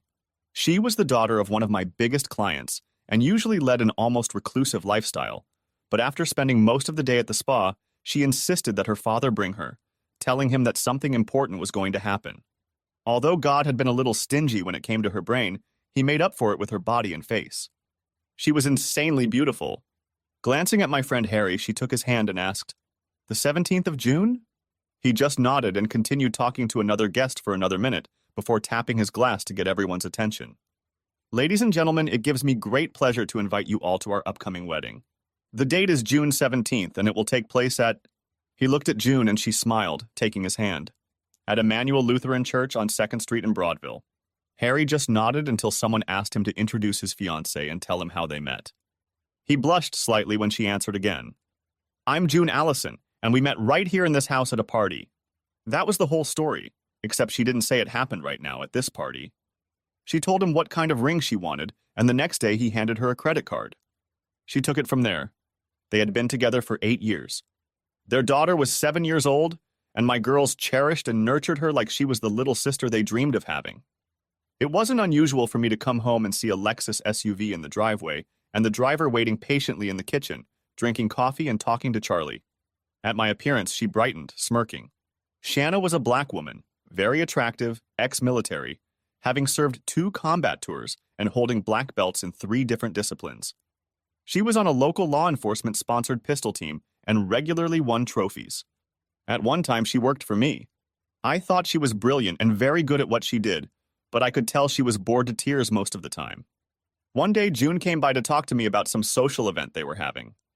She showed up unannounced, as was her habit, and I was in a meeting, so Shanna kept her company. By the time I got out of the meeting, I had lost an employee. Everyone ended up with a win-win. Shanna had taken up residence in the mansion, in a small apartment with a separate entrance. For all their wealth, Harry and June didn't go out much, and Shanna was about to quit, again due to boredom, when some junkie decided it would be a good idea to kidnap some rich guy's kid for money. He succeeded for about 3 minutes, after which Shanna blew his head off as he tried to carry a drugged Star off the property. The case was hushed up, but he was armed, and surveillance footage shows him waving a shotgun around trying to carry the child away. She was let off with a warning, and from that day on she became a bodyguard nanny for Star. A couple of times the girls went on vacation with them, to exotic places. We were invited, but Charlene always found a reason for us to stay home. Harry was surprised, but June wasn't. I saw it coming. She seemed distracted the last few times I was around her, and at our last party I caught her in the garden sitting very close to another guest. She recoiled when I saw them, and I had a feeling I had just missed her kissing him. When she saw me, she almost ran back into the house, and she stuck to you like glue for the rest of the evening. I wanted to say something, but what? Maybe she was kissing some guy, maybe she wasn't. It wasn't enough. I thought back to that night. At events like this, we usually split up, enjoying the opportunity to socialize with different people. I noticed her absence but assumed she was in another part of the house as she suddenly appeared and stayed by my side for the rest of the evening. They pondered over my problem and we had a long conversation. What exactly do you want, Jack? First of all, I want my girls in my life. That's the most important thing to me. Beyond that, I want her to regret what she did. It's over between us. She doesn't realize it yet, but when she does, I fully expect things to be awful. I don't want to find myself without money and alone when the dust settles. Nodding, he asked how big my house was. They'd been there often enough to know, but he didn't ask if he had no idea. We got the house at a very favorable price. It was in an older neighborhood with a large lot and lots of mature trees. We bought it for about 60% of the usual value because the owner was elderly and didn't care for it. She got enough from the sale to live out her days in a nice retirement home, and I got a 4,400 square foot two-story house with a full basement. We bought it when the girls were very young, so it was the only home they had ever known. For 5 years, we spent every spare dime we had on restoring it, and now it was worth twice what we had put into it. Charlie loved the place, and I knew she would do everything she could to keep it after our divorce. Things cleared up a bit when he asked about the basement. For all the work we had done on the house, we had left the basement alone with the vague idea of renovating it so the girls could entertain their friends there sometime later. By my calculations, the basement was almost 1,100 square feet. Remodel it, Jack. Make it into a nice apartment, even put in a separate driveway and do separate wiring. That way, it will be completely autonomous from the rest of the house. And then move in. If you divorce, you'll have your own home and full access to the kids. How can she object? Your lives will be completely separate. You will never have to see her unless you want to. I can't see any sane judge objecting to this plan, especially when children are involved. Man, why didn't I think of that? Because I'm a regular guy, that's why, not some autistic people with a collective IQ in the stratosphere. Shanna offered another option. I can kick her ass. I can kick his ass. I can screw up their lives in ways you can't even imagine, and it won't have anything to do with you in any way. Wow, that's some fire in his eyes. I have a feeling that if I take her out, it's going to get really, really ugly. Let's go with plan C, Shanna. I don't mind her being in a little pain, but she's the mother of my children. We'll do this first, okay? She didn't like it, but agreed, then went to check on the kids. She's got a little crush on you, Jack. Be careful now that you're about to be a bachelor. She's thinking about all sorts of things. I looked at June in surprise. I had always liked Shanna, but I had no idea she had these feelings. Anyway, it was pretty simple. The house was in my name only, which was necessary since I was the only one receiving income at the time of purchase. I consulted with several contractors and architects before I found the plan I liked best. On the advice of a lawyer, I tempered Charlie's fervor a bit by giving her an allowance.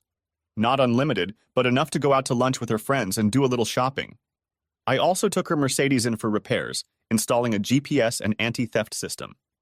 With it, I could remotely shut off the engine from my phone or computer. I noticed that her lunches had become a bit long and drawn out. She would have lunch with friends and then slip away to a friend's house to spend an hour or two in the bedroom with her lover. The next time she drove to lunch, I followed the GPS, and as soon as she headed toward her love nest, I shut the car off. She called me in a panic. Jack, the car is stalled and won't start. I'm stuck. Where are you? She had to tell me where she was, across town from our house. What are you doing there? I was going to stop by Beverly's. We went shopping the other day and I left my bag in her car. Isn't Beverly at work? Yes, but she left the bag in the garage. I savored the moment. Try starting the car again, Charlie. I bet it'll start right up. She did, and drove about 5 blocks before she stalled again. When she called back, I told her that the best thing she could do was try to get home. She didn't immediately understand, but drove home, surprised that the car never shut off. When it happened 2 more times, she realized what was wrong. I later recorded her screaming tirade, including her telling Marissa to get the hell out of the room when she tried to calm her down. The look of hurt in our child's eyes calmed her down, but the damage was done. Things were pretty calm between them after that. When she asked about the basement, I said it was finally time to set it up for the girls. They would soon be at the age where they would need space. She took that as me agreeing with her lifestyle.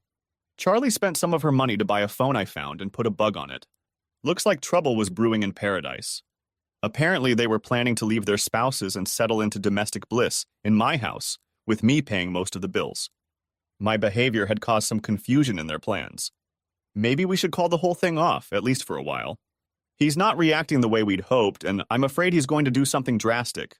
He snorted derisively. He's just a weakling. You're holding him by the hair because of the kids.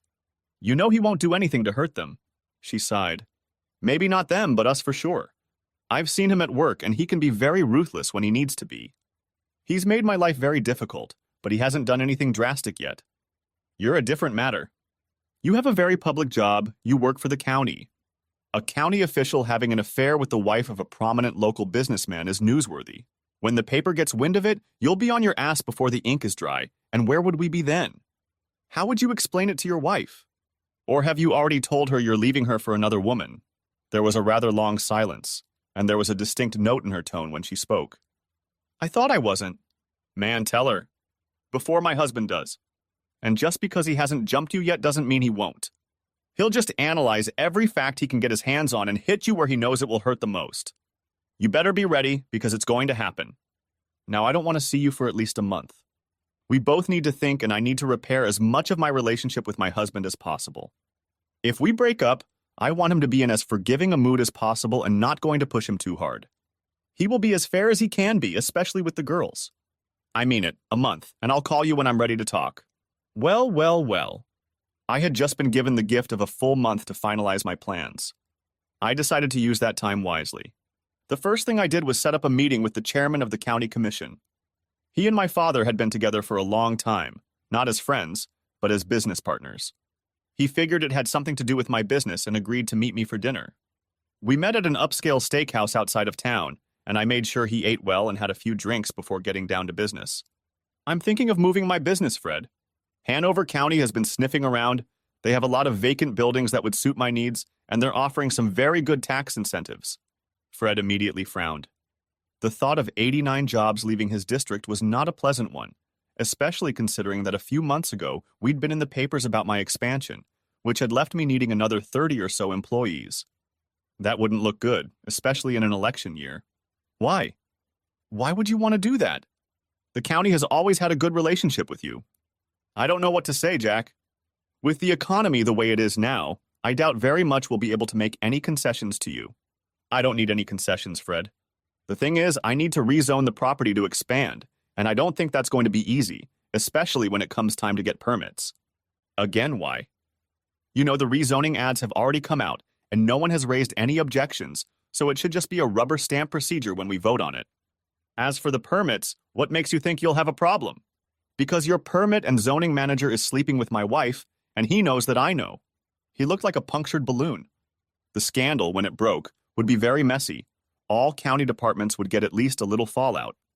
Our local paper had an investigative reporter who was so good that national newspapers were after him. He was like a bloodhound smelling fresh blood. He lowered his gaze to the remains of his steak and sighed. The food was a little heavy for him. Are you sure? Video and audio, including a scene where he engages in lewd behavior talking to my wife, and you can see he's in his office. Indecent behavior during work hours and on county property. What do you want? Well, his ass on a silver platter would be nice. Other than that, nothing, at least for now. I have plans for remodeling the house that need to be approved without his knowledge if possible. I'll look into it. There's probably a training seminar the county thinks he should attend. Would 3 days be enough? That would be fine, Fred. I'll wait until after the election, but then I'll burn it. You realize that, don't you? That will give you plenty of time to find an excuse to get rid of him before I start.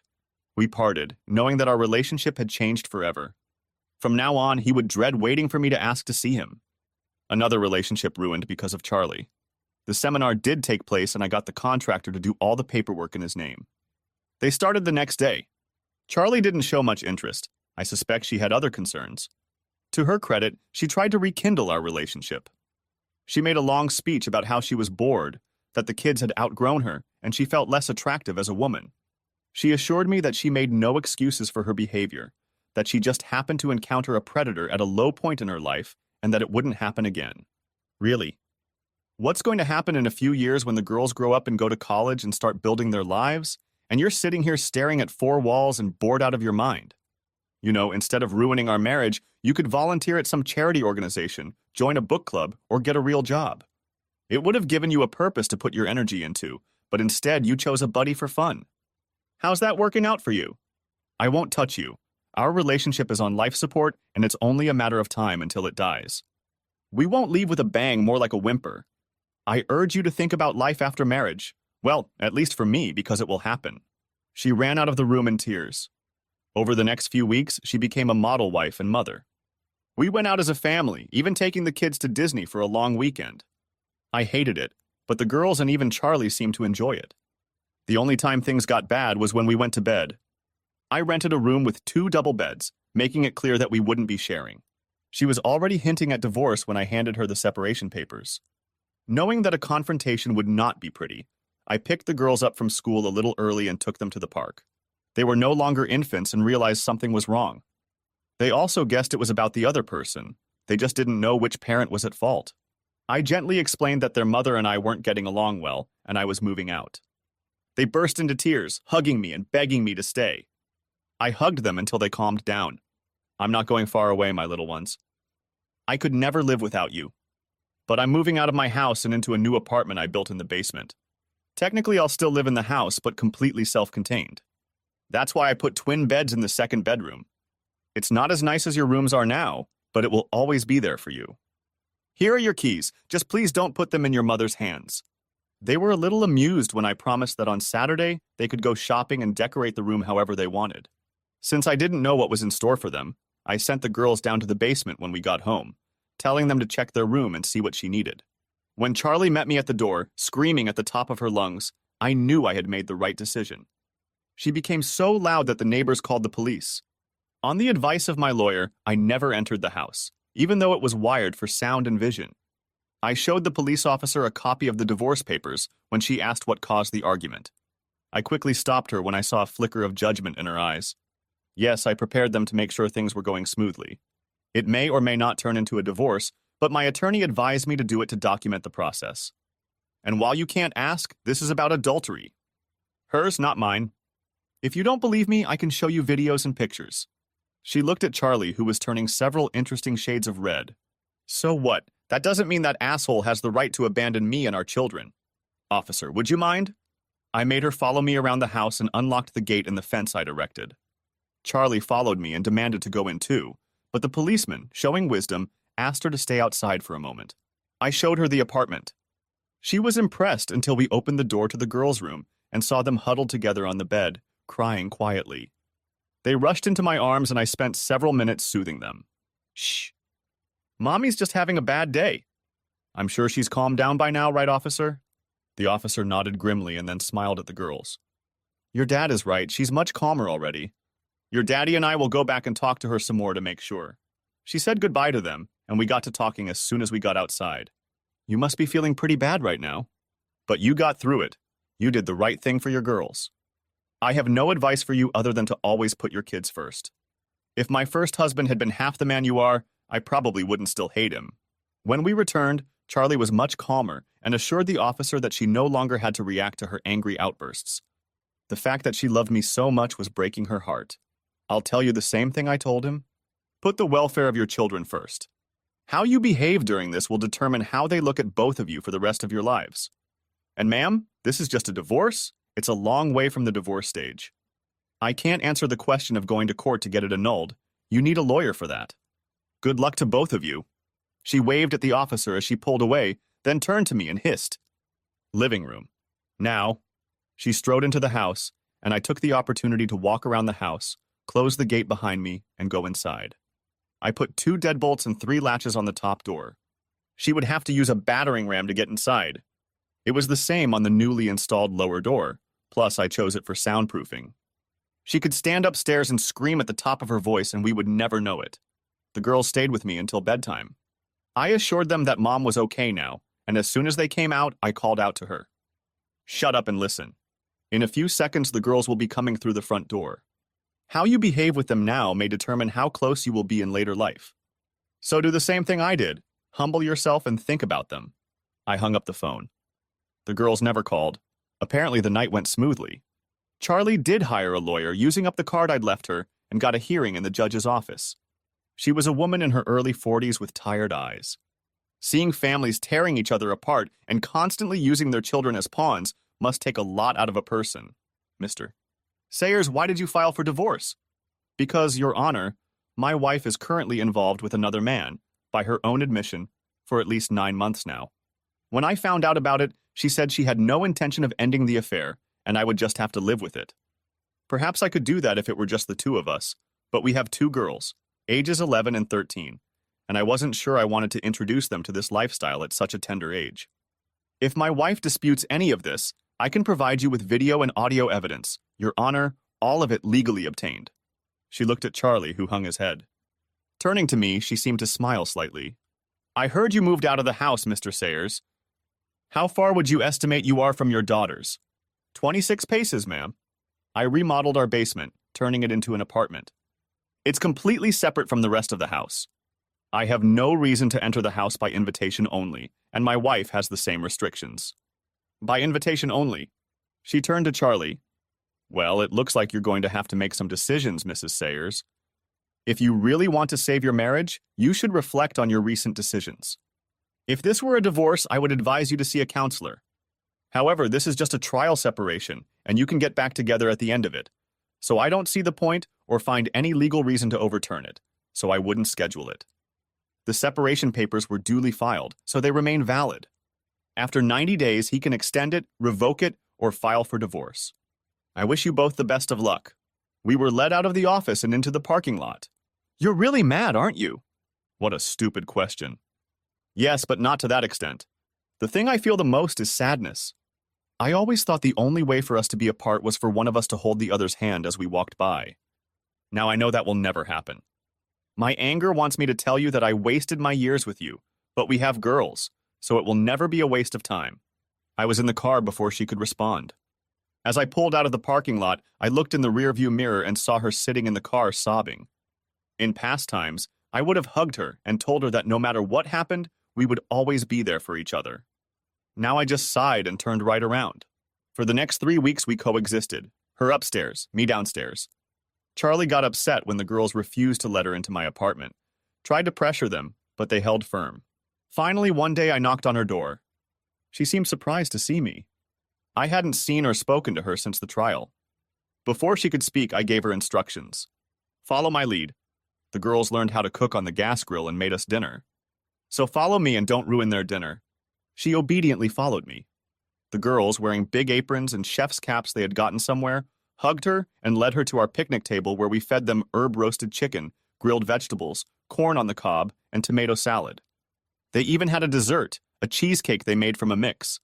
Charlie, to her credit, didn't say anything bad, complimented the girls on their cooking skills, and helped her put the dishes away. Echo showed her around the apartment, including their room. Marissa had made a habit of sleeping downstairs most of the time. Echo only stayed upstairs on weekends. I knew the apartment was much smaller than what they were used to, so as a compromise, I limited their access to the man cave. They hooked up a game system to a monster TV, and on Fridays and Saturdays they had friends over for the night, camping out on air mattresses. Mostly they were girls, but sometimes boys would come over for the evening, and a mom or two would stay with them until the boys left. Sometimes it was Charlie. Most of the time it was pizza, but every once in a while the girls would grill under my supervision, mostly hamburgers and hot dogs. But if there wasn't much, chicken or pork. Summer was approaching, school was almost out, so I splurged and bought a huge in-ground pool that made them more popular than ever. Most parents knew about our life but never commented. Some moms hinted, and one outright said she wouldn't mind getting involved. I thanked them as graciously as possible and promised to keep them in mind if I was ever without a date. It pissed Charlie off, especially when they did it in her presence. One night, after the parents and kids had left, she told me off hard. "What were you thinking? That slut climbed into your lap while you were eating. Do you know how ashamed I was?" "Not really." "Do you think it's as embarrassing as finding out your spouse is having fun with someone else, and all her friends know and even provide alibis and places to further destroy the marriage?" "If so, I can emphasize. Also, we may have been a little close, but it was pretty crowded at the picnic table, and her daughter and both of mine were right next to us." Charlie looked shocked. For all her carefully thought-out plans, she hadn't expected to have to deal with a situation like this. Of course, it was all nonsense. I wasn't going to do anything that would serve as a weapon for her in the divorce when it came through. But it still felt good to pull her chain. I tried to avoid any contact with Charlie, though I still monitored her phone calls and videotaped her daily life.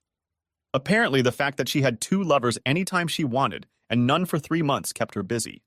After a while, it was funny, but in many ways, it was also sad. After her release, she often cried in her sleep. She still had her cell phone and didn't know that I had put it on a wiretap and removed the restrictions from her regular phone. I remember the shock on her face when the telemarketer called her, and she hurriedly called everyone she could remember to make sure the phone was completely serviceable. She took it as a sign that I was thawing out and things were getting better, not as a death blow to our marriage. If she thought about it, the fact that I no longer cared whether or not she was communicating with her lover would make her think twice. The election was over. The county manager resigned, and the new appointee promised the commissioners that he would clean the fat out of all county budgets. Bob was quietly let go. He caved to the manager and addressed the county commissioners. They met him in the conference room and showed him the clip I had given them, where he goes into great detail about what he's going to do to Charlie the next time they get together. "That's it, Bob. The owner of that video has threatened to make it public and sue the district for allowing the manager to have an affair and use the district's computers and phones for games. Unusual games? All we have to do to make this stop is fire you without a recommendation. If we don't, we'll all be embarrassed. Probably have to pay that person a lot of money to keep the matter quiet, and we'll make sure you get as many charges as our attorney thinks we can bring. Your chances of ever working in another county or municipality will be reduced to 0, and jobs in the private sector in any management capacity will be very, very hard to find. Do us all a favor, Bob, consider the lesson learned and walk away." He had no choice, and the local paper didn't even write about his departure. Basically, he just disappeared. Charlie called me, wavering between anger and remorse. "Did you have to do that? He has little kids. How is he going to support them? Shouldn't he have thought about all this before he decided sleeping with you was a good idea?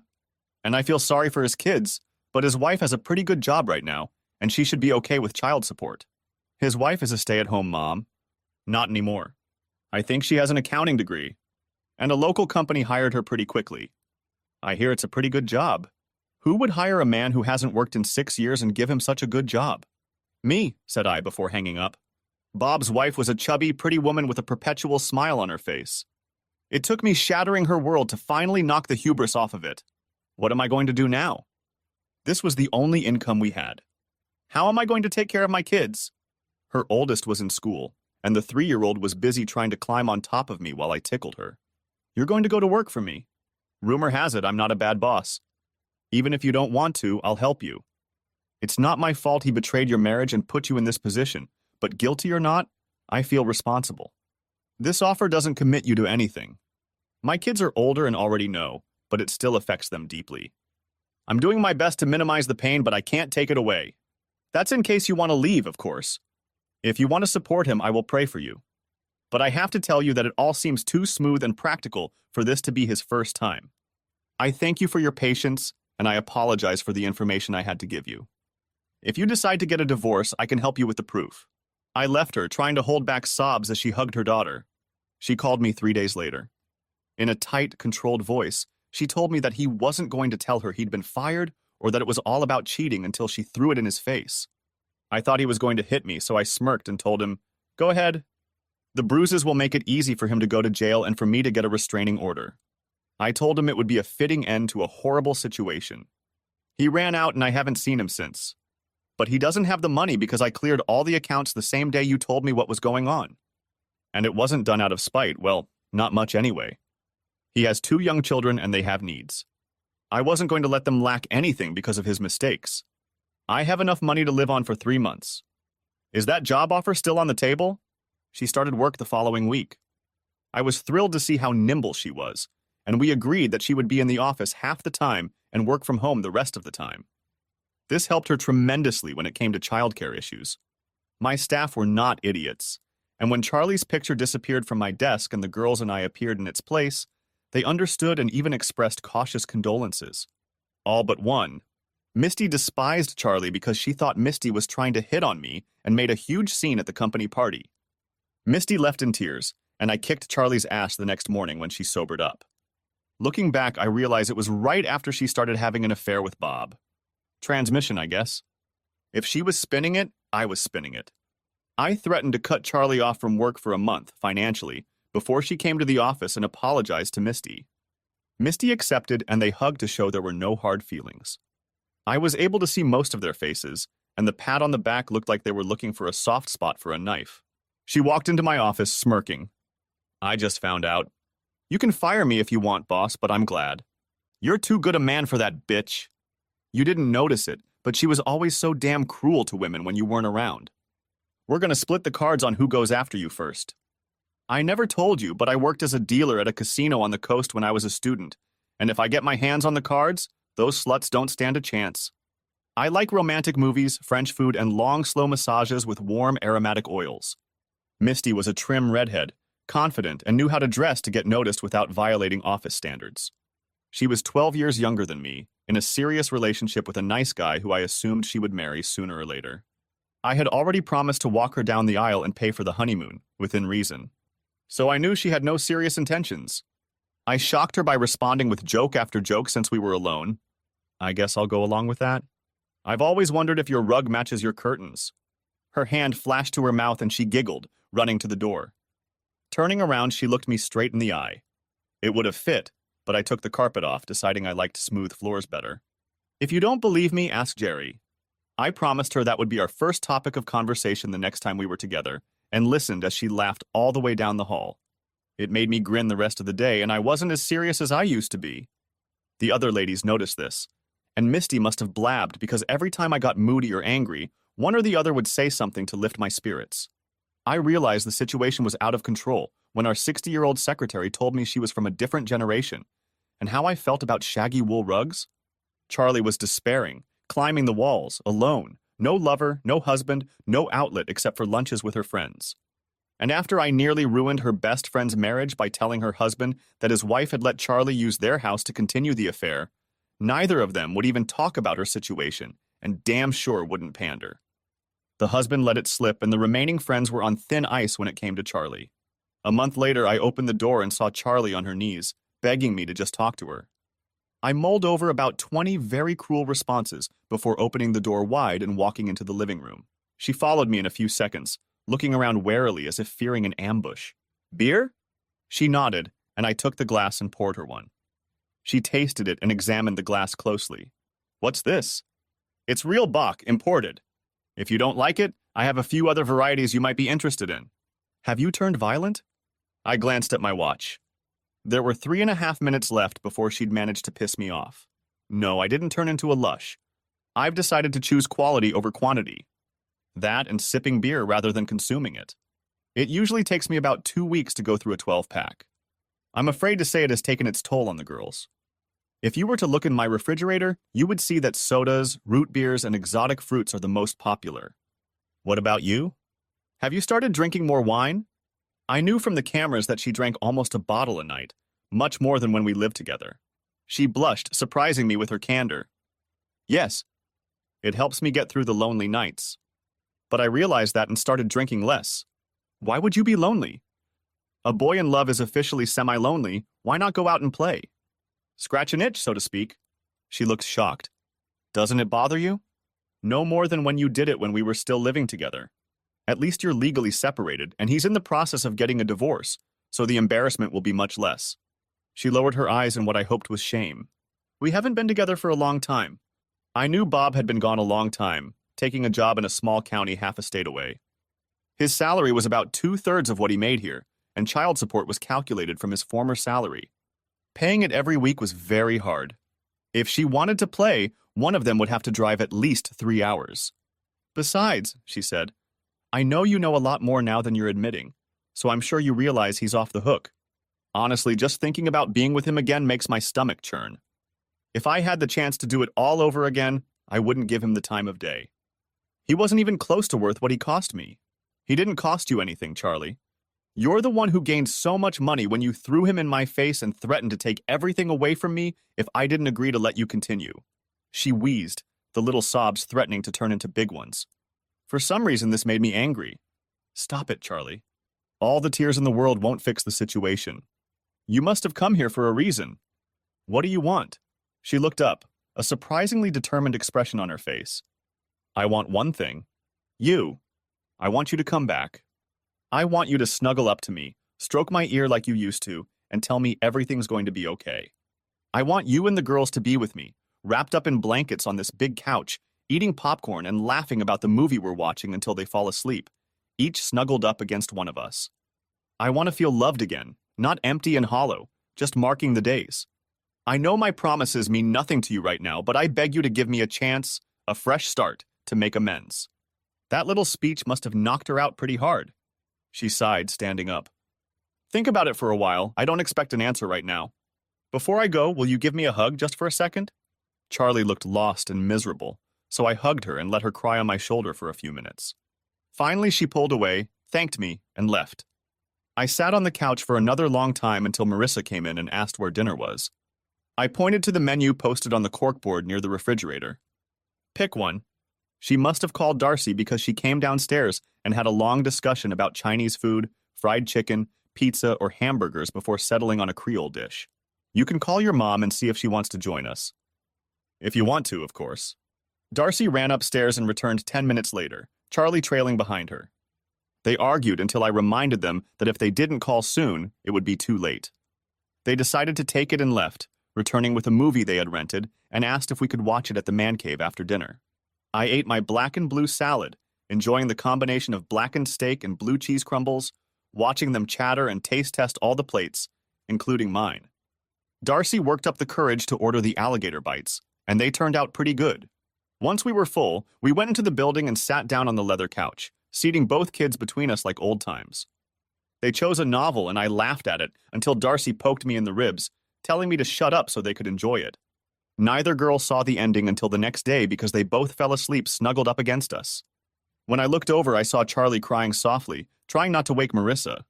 We kissed them, and I sent them home to their mother's house, saying I wanted to stay there for a while. Everyone, even Charlie, kissed me goodnight as they left. I still sat there for a long time thinking. Would I ever be able to trust her again? What would I do if I did, and she turned out to be a bitch again? Would my heart be able to take another blow like that? It didn't take long for sleep to set in, and the next morning they found me still lying on the couch in the men's room. I went to take a shower while they finished the movie. I have to admit, Charlie was really trying. She cooked my favorite meals, didn't complain when I didn't always accept her invitations. The relationship with the girls grew stronger and stronger, especially when school started again, and she took them shopping with her. I always gave Marissa one of my cards, and Charlie wore it out, as was her habit, even buying herself a couple outfits. I didn't complain, because it wasn't at all what she'd spent before. She still had her allowance and one card left, and she was learning to live on the budget I had allotted her. She surprised us all when she came to me asking for a favor. I've been thinking a lot about my life, Jack. I think I'll take your advice and either get a job or find something worthwhile to volunteer for.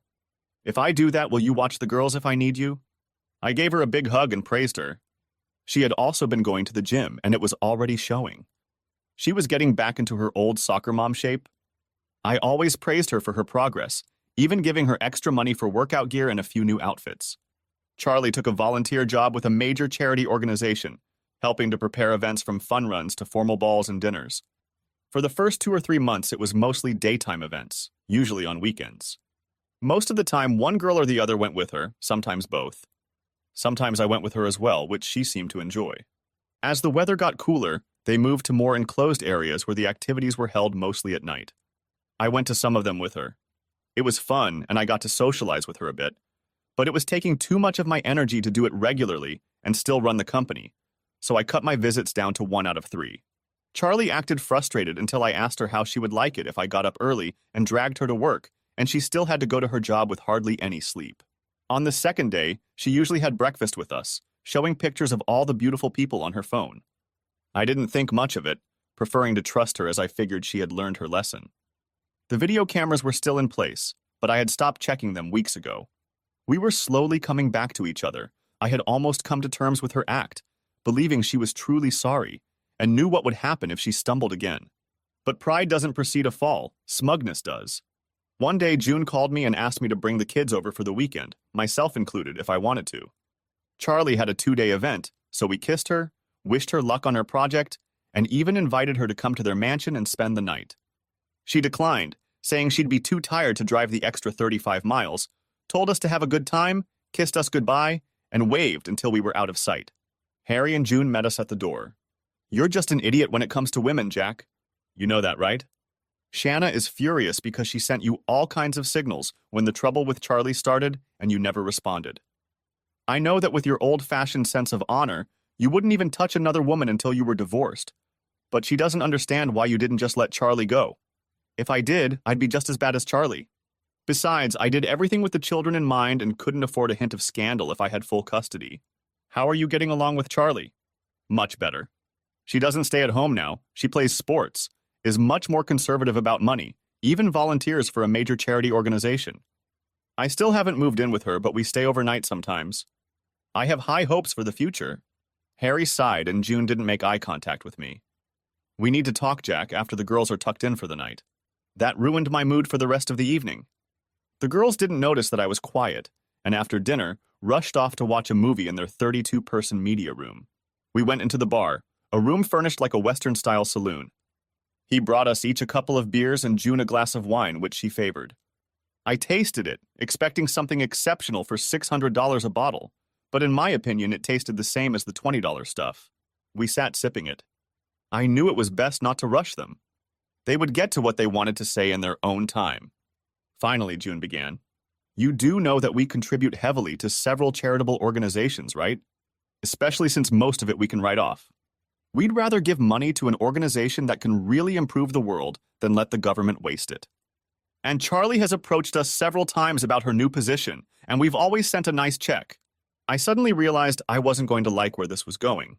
We sometimes go to events for these charities, something like the Show the Flag event. Their reasoning is that if we support them publicly, it might affect others. About a month ago, we attended a black tie dinner for $1,000 a plate, with all proceeds going to charity.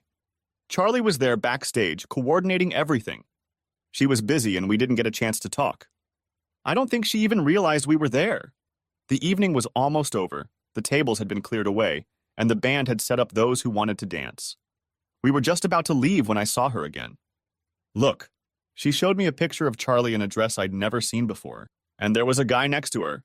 "David Duncan," June said, answering an unasked question. "He's pretty well off. He goes to these events hoping to make a fortune, and he likes to seduce married women. He's very good, Jack. He even tried his tricks on me once or twice, but then he gave up." I took advantage of the facilities, went back to Harry, showed him the picture, and we sort of blended into the scenery, which isn't that hard in a crowd of 500 people. The men all dressed in tuxedos, the women in dresses. We got a few more pictures, all in inappropriate poses, some worse than others. "That's why we wanted you here. This is not our life, but you are one of our oldest friends, so we decided to tell you. What you do with this information is up to you. We just didn't want you to make the same mistake again." Most couples would never have spoken up, following some obscure belief that the bearers of bad news shouldn't get involved, and then, when things went to hell, would have pounced on you with sympathy and support. However, these people were true friends, and the slight change in their way of thinking made them speak up now to give me information and time to think about the choice. If there was a way to reconfigure the rest of the world to their way of thinking, it would probably get a lot better. I nodded, sinking into thought.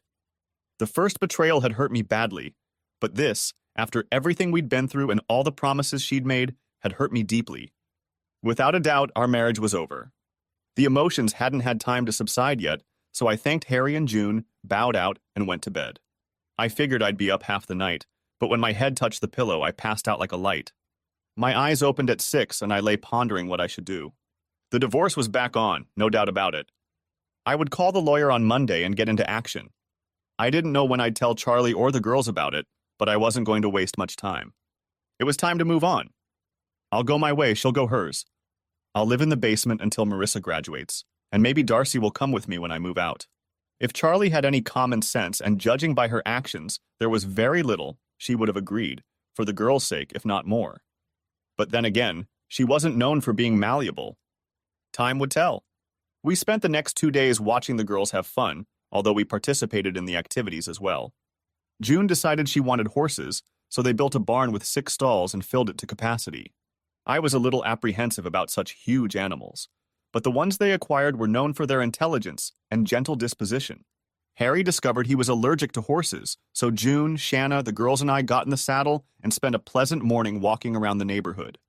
June had booked a picnic in the gazebo by their favorite pond, a body of water that might as well have been a small lake. Harry met us there with fishing rods, and I bowed out, fishing for a few hours before heading back.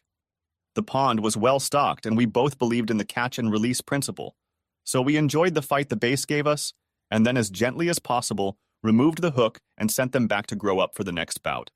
While we were fishing, we talked business. I owed my company to Harry. He and June had insisted I start it, all because of something I had done for June out of the goodness of my heart. June suffered from dry skin, not horribly, but enough to be uncomfortable at times. One random comment got me thinking. I was a civil engineer and specialized in water systems for multi-story buildings, office, industrial, residential, or mixed use. After pondering her problem, I went to Mankawi when it was still just a workshop and built what we called the wall. It was one wall of a shower stall with protruding nozzles spaced 4 inches from knee to neck. They pulsed and vibrated, delivering first soap and water, then rinse water, and finally body lotion. This allowed for simultaneous washing, massaging, and lotion application, a versatile means of keeping clean. A side effect was that when a woman was washing her hair, leaning over the vibrating heads hitting strategic spots, it was a very pleasant sensation. The water pressure and temperature, the intensity of the vibration, and the warmth of the lotion were controlled from a small touchscreen computer on the shower door, with 6 programmable settings for each member of the family. We didn't mention it in advertising, but there were a couple articles in women's magazines touting the feeling of cleanliness it provided. Harry let me install a prototype for June, and she liked it so much that she showed it to her friends, after which women started coming over to shower with it. Eventually, Harry wanted his bathroom back and told them to buy their own. June called me with 7 orders that needed to be delivered as soon as possible. I shocked her by telling her that I didn't have the time or inclination to do more, that it was just a nice gesture for my friends. This led to a long conversation about how much the build had cost me, and was it secure? Harry immediately lent me his attorney to get the patents and drew up the articles of incorporation for the LLC company. We rented a small industrial building, and I hired 2 guys to help build the ones for June's friends. We installed each wall in the custom bathrooms and got rave reviews. All of their friends were rich, which was good because they weren't cheap. It wasn't a case of keeping up with the Joneses, but rather keeping up with the Gateses and the Buffets. Harry and June loaned me $500,000 to get me started, and things took off from there. For the first 2 years, we worked only on word of mouth and writing in magazines. We ended up installing them for many actors, sports figures, singers, and writers, even 2 former first ladies. 5-star hotels started installing them in luxury suites. One former NFL quarterback was so impressed that he asked me to build a portable unit and put it in his former team's locker room. It stood there for 2 months until the coach removed it to stop fights over who was next. My company built a very large unit that could fit 5 people at once and installed it in every locker room of all the soccer teams in most colleges, then hockey players, basketball teams, just about every major sport that required muscle. Harry was shrewd enough to make sure the lawyer got international patents, and we sued companies in France and Portugal, eventually getting their assets, and Harry wanted to go global after the divorce. So they figured out how to shield the company from Charlie's influence. That was fine with me. I wasn't angry enough to ruin her life, but angry enough not to reward her. In fact, after talking to the lawyers, I sold the company to Harry, making a nice profit after deducting the debt. I was still working there as a manager for a very good salary. Everything was very transparent, and in the divorce, I intended to offer her 60% of our assets in exchange for any other claims, such as alimony and child support. I had already calculated how much it would cost with my new salary, and each week I deposited that amount into an escrow account for final division, to be used if the kids needed anything. I gave her a house, $800,000, After the girls turned 18, so they would have a roof over their heads, and agreed to pay all the utility bills until then, unless she remarried. My lawyer told me I was being too kind, but when I told him I was thinking of the girls, not Charlie, he shut up. In the end, the deal left her with the house and $2.6 million. It would have been hard for her to refuse. She did say no. I watched on security cameras as she was served, as she sat down at the dining room table to open envelopes. The first contained a divorce petition, the second a picture of her and her new lover. I left her a little note. I was ready to forgive you, Charlie, thinking you had learned your lesson and would never stumble again. I guess I was wrong, huh? I'm offering you a very lucrative deal, Charlie, and you'll come out of it smelling like a rose. Just sign the papers and we'll both move on with our lives. No need to fight for custody. We'll share it jointly until they reach adulthood. For that, I will continue to live in the apartment until Marissa turns 18. Then Darcy can live wherever she wants. She will be 16, and she can make her own decisions. Read the papers, take them to the attorney of your choice, have them look into everything. Please don't be stupid about it. At the end of the day, Charlie, it will do you no good and cost you money you may want to keep. Good luck with any future relationships, just don't use me as a reference. Yes, I sent the same pictures my lawyer had, the ones I gave you, to his wife. Be careful. This is an attachment alienation state, and a good attorney can easily take most of your new divorce settlement amount. Let's hope she's not that harsh. I didn't feel the need to sign it. Charlie begged, Charlie pleaded, but Charlie was getting nowhere. Please, Charlie, don't read chapter and verse excuses from the cheater's handbook. You wanted another, and you got it. I refuse to be your backup plan. It's over. Let's not make things harder on the girls. Sign the papers, and in a few more years, when the kids are older, I'll be gone and we'll only have to see each other at weddings and baptisms of children. She cried. Then she got angry. Her lawyer was pretty slick, and when she saw what I was offering, she advised me to take the money and live happily ever after, explaining that Charlie had come to her because she was one of the best, and the best didn't come cheap. I may end up getting more than you and think, is it worth it? Don't lower the quality of your life for the sake of losing, Charlie. You cheated twice, and he has documentation for both incidents.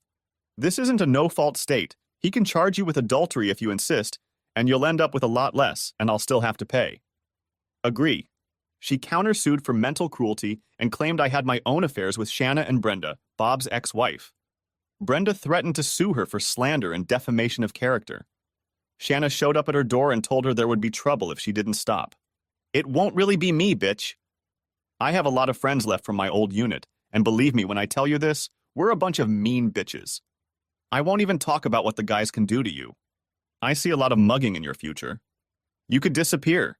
I hear they pay a lot of money for pretty white bitches in third world countries, and one of my guys has connections. He'd be happy to take care of you. Think with your head, not your ass, woman, while you still have a choice. By this time, Charlie had her back against the wall, pressing a hand to her throat. One more thing? When this is over, I'm going after him. He's a good man who would never have held up in my old world, and that's what attracts me. A nice, gentle, strong man is just what I'm looking for. I'm still young enough to breed, and I bet we'll make adorable little chocolate babies. Just be warned, bitch! She walked away, leaving Charlie gasping, looking at the spreading stain on his jeans. I didn't hear the story until much later. She stopped her actions the next day. A few weeks later, I was surprised when a woman I didn't know showed up at work and asked for a few minutes of my time, saying it had to do with my divorce. After turning on the video and audio recording, I invited her into my office. Sometimes I used it during negotiations. I have found that suppliers and clients sometimes forget some things when it comes to contracts. She was a very attractive woman, perhaps 10 years older, but looking her age. I stood up and shook her hand, walking over to the couch next to the conference table. I wanted to put her at ease. I'm sorry to come unannounced, Mr. Sayers. I'm Barbara Duncan. I believe your wife knows my husband. It was clear. It was her husband who was having fun with Charlie. I took her hand. I find myself in the awkward position of having to apologize for my wife's actions, Mrs. Duncan. She shook her head. I'm sure it's not your fault, and I know it's not mine. They were two grown men, both, as I found out, with a history of adultery. They probably seduced each other. I'm here to ask a favor. It seems you have photos and testimony that I could use in my divorce. Would you mind sharing them? Give me the name of your attorney and I'll send them over. She sighed. I don't have one yet. When things went south, he emptied all the bills, leaving me with just enough for a house and clothes for our son. I wasn't working and my future looked bleak. Once again, I found myself in the unusual position of having to clean up the mess my wife had made. I dialed the number, asking her to hold on. John? I've got another customer for you. The asshole's wife. Give me a time and I'll send her over. And John, I'm paying. Why don't you give me a discount? What? That's what I thought, you greedy bastard. Here's her number. Text her when you're free. Barbara looked shocked and I grinned. Don't worry, he's really good at what he does and I can afford that kind of expense. It's the least I can do. You don't know me, but if there's anything else I can help you with, ask. She sat up, her lips trembling. Please don't cry, she began. I gave her some tissues, let her cry for a while, and thought about it. Brenda was at her place now, and if anyone knew what she was going through, it was her. I called and she came into the office. Brenda, Barbara, you two have something in common. My wife has slept with both of your husbands. I'll be out for a minute. I gave them 15 minutes. When I walked back in, both women plopped me down on the couch. And then they both kissed me. I didn't expect that to happen. I sat there glowing, a different shade of lipstick on each cheek.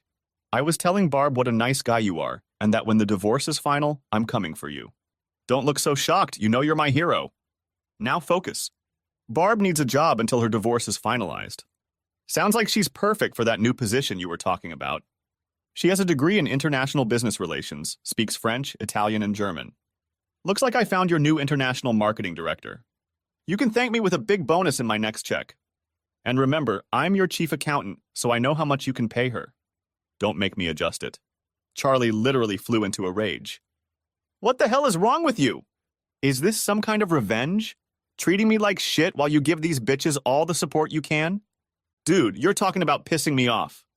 I've reached my absolute limit in dealing with her. Charlie, you need to shut up. You need to shut up right now. Are you listening? Because if you don't, the offer will be withdrawn, and I'll make you fight for every bone in your body. You think I imagined when I married you that I'd spend my time supporting the women whose lives you ruined? No, you didn't. This is on you, Charlie, and I'm done. Don't talk to me again, and if you do, you can talk to my lawyer. Don't worry about the girls, they'll tell me if they need anything. Are you listening to what I'm saying? She began to cry again. But honey, I'm sure. I spoke directly above her. I'll tell you what you can be sure of. You can be sure that the divorce will go through. You can be sure that before the ink on the paper dries, I'll already be looking for someone else. Girls need a positive role model. So go screw up another marriage, or 2 or 3. When you're done ruining the life they thought they had, send the women to me, and I'll do my best to put them back together. Maybe they can form a club or something. I'm sure they'll let me be an honorary member. Lord knows I have experience. Goodbye, Charlie, and I mean that literally. I guess my rage startled her because she backed into a corner, eyes wide, and didn't make a sound. I didn't even close the door when I left. The girls hated it. I tried to shield them, but somehow they found out. They didn't see their mother for 3 weeks until I talked them into a weekend away. She's still your mother. She hasn't betrayed you, and she still loves you. I'm sure not seeing you is killing her. I know it's going to be hard, and if you don't want to stay after a while, come back. Do it for the family. Darcy, her 11-year-old eyes looking ancient, sighed. We'll go. But you're wrong, Papa. She betrayed us just as she betrayed you and robbed us of a normal family. She'll never be the same. We did things with you, with her, but we'll never do them together, never share common memories again. Love you, Daddy. She hugged me tightly and walked the longest 26 steps of her young life. Damn it, when did kids get so smart and so world-weary? I may have to see a therapist for them and for all of us. It took 11 months and cost her about $600,000 before she gave up. She asked me to give her an hour to socialize before signing the papers, so I called her. What can you say that will make a difference? If you're sorry, I accept your apology. Otherwise, sign the papers. I'm not going to go through another drama. Darcy was now 12 and a half and had grown into a rare beauty. Marissa, now almost 15, looked like a 20-year-old model. People still came to pool and man cave parties, and when the boys showed up, the mothers circled their nest like hawks. The chicks wouldn't go to waste with them. Charlie never offered to come. I was still paying all the bills for the house, and that would be it until Junior left for college. I changed the petition a little. The house, instead of going to Charlie as per the first divorce proposal, would be sold and the proceeds divided equally. Charlie will still get enough to live comfortably if he is careful with the money. Before the ink was even dry on my divorce papers, Brenda, true to her word, came after me. I stopped her as gently as I could. I'd love to, Brenda, but you work for me, and if we don't work out, it could be very, very awkward. I'll quit. You'll receive my resignation letter via email in about 5 seconds. I had to laugh. You love your job, and while you're really good, no one will pay you as much as I do. I could marry a bank. You could, but it would take a long time if it happens at all. Please stop. I knew she was flying to France the next morning. Get a hold of yourself, Barb. Maybe you'll find a Frenchman and fall in love. Either way, there's a Pierre Jean-Claude out there pining for you and looking for you. Brenda has found the guy, another accountant, and they're still tallying up the numbers. How many minutes he can last. How many orgasms he could give her in one session. So far, it's all adding up. Barbara took my proposal literally, found a Frenchman, and moved to Nice to head up the company's European division. C'est la vie. I muddled through for about 9 months. I dated a few women I had met through friends and various social events, found out that my equipment was still working, but other than physical pleasure, nothing much was happening. Harry and Jane looked after me as best they could. I came over to the girls' house a few times and we had a good time. Shanna left them saying that although she loved them and Star, it was time to move on. I was a little disappointed and they smirked. 13 months after the divorce, Charlie got engaged to a guy she met through her volunteer work. The charity she worked for, after her affair and divorce came to light, asked her if she thought she could be more useful elsewhere, and she took the hint and left. I met him at the mailbox several times and he seemed like a perfectly decent man. The best part was that he was single when they met, so she didn't ruin the marriage. I wondered how truthful she was about her past, but that was none of my business. The girls liked him. He had a sense of humor and he didn't try to be a father figure. Sometimes he took them to the movies or to a restaurant while their mother worked. Strangely, I didn't feel threatened and was glad they were adjusting. One day they came home sad, and over the course of the evening it all came to light. Josh was out of their lives. He had broken off the engagement. I asked if they knew why. Really, Dad? It's Mom. What do you think happened? I'd gotten used to it enough that I didn't shake with disgust when confronted by Charlie, could talk to her politely, but didn't encourage her. I'd long ago removed all the surveillance equipment because it was no longer my business, but admittedly, I was tempted to turn it back on when Josh showed up. Was she still making the same faces and noises she'd made during our intimacy? Had she started trying harder with him? Thankfully, I didn't give in to temptation. 17 months after the divorce, I came home and saw an old friend sitting on my couch. Shanna was in town and had stopped by to see the girls. Marissa was 16, I bought her a milestone car, and she was telling her about it. I didn't expect her to choose a 4-wheel drive Jeep, but it was much safer than most of the cars the teenage girls wanted, so I agreed. She and Darcy were very popular at school, and they always had friends underfoot, and this way their opponents could travel together. I thought later that her choice had a lot to do with Shanna. When she was younger, the latter drove a car very similar to the one she had chosen. Darcy jumped up to me. Daddy, guess what? Shanna wants to take us camping. Star is going to come with us. Can we go? It was unexpected. Darcy was just a girl, and I couldn't imagine her sleeping on the ground or getting dirty. Shanna sat back and grinned. I grinned back. I haven't seen you in almost 2 years, and this is how you came back? Kidnap my kids and leave me abandoned? Her grin grew even wider. You can come over. In fact, I'll probably need some help. Darcy is allowed 2 girlfriends, Marissa 2 and Star 2. Managing 9 girls between the ages of 10 and 16 may be beyond me. I doubt there is anything you can't handle. You organize them like a military camp. I don't think you'll have any trouble. Come with us, Daddy. We'll need someone to carry things and cook meals. You don't expect us to do that, do you? I mean, we'll be on vacation. My oldest daughter grinned as she finished. I went off to order pizza while they sat over Darcy's laptop looking at expensive camping gear. I had a feeling it was going to cost me a tidy sum. Shanna stopped by every 2 or 3 days right up until the trip to check on what they had bought and if they needed to take it with them. She had them dismantle and put up 3 tents until they learned to do it blindfolded. Star was often with her, already showing that she had inherited her parents' brains and her mother's looks. I hadn't spoken to Charlie in months. She'd had a few men over, and she always sent the girls to my place on the nights she had dates. I couldn't escape the thought that she wasn't much of a role model right now, but the girls were pretty cool about it. One day she called and wanted to talk to me about girls. My alarm system went off. This couldn't have been good news. I met her at the front door. She went straight to what was on her mind. Stop turning my girls against me. I'm sick to death of hearing about Shanna. She can do this, she can do that, she blah blah blah. It took me a second to find my voice, and a little more to calm down enough to sound reasonable. At first I laughed. And this is coming from a woman who's had a whole parade of lovers in the last few months? You think girls are stupid enough to think you've been playing backgammon all night? Damn, what a hypocrite you are, Charlie. But you know what? I tried to stay out of your business, Charlie, so stay out of mine. You look like shit. The expression rode hard and got wet comes to mind. Get your ass back to the gym, get your hair done, take care of yourself, at least for the girls. Anything else on your mind? Well then have a brilliant day and leave me alone. I walked away from her shocked, and what made it even more cake decorating was that just then Shanna pulled up. There was clapping from the girls who jumped outside when they saw Shanna pull up. It was amusing to watch Miss Super Control blush. Why did you do that? I smiled. Because I've always wanted to, and believe me, it surpassed all my fantasies about you.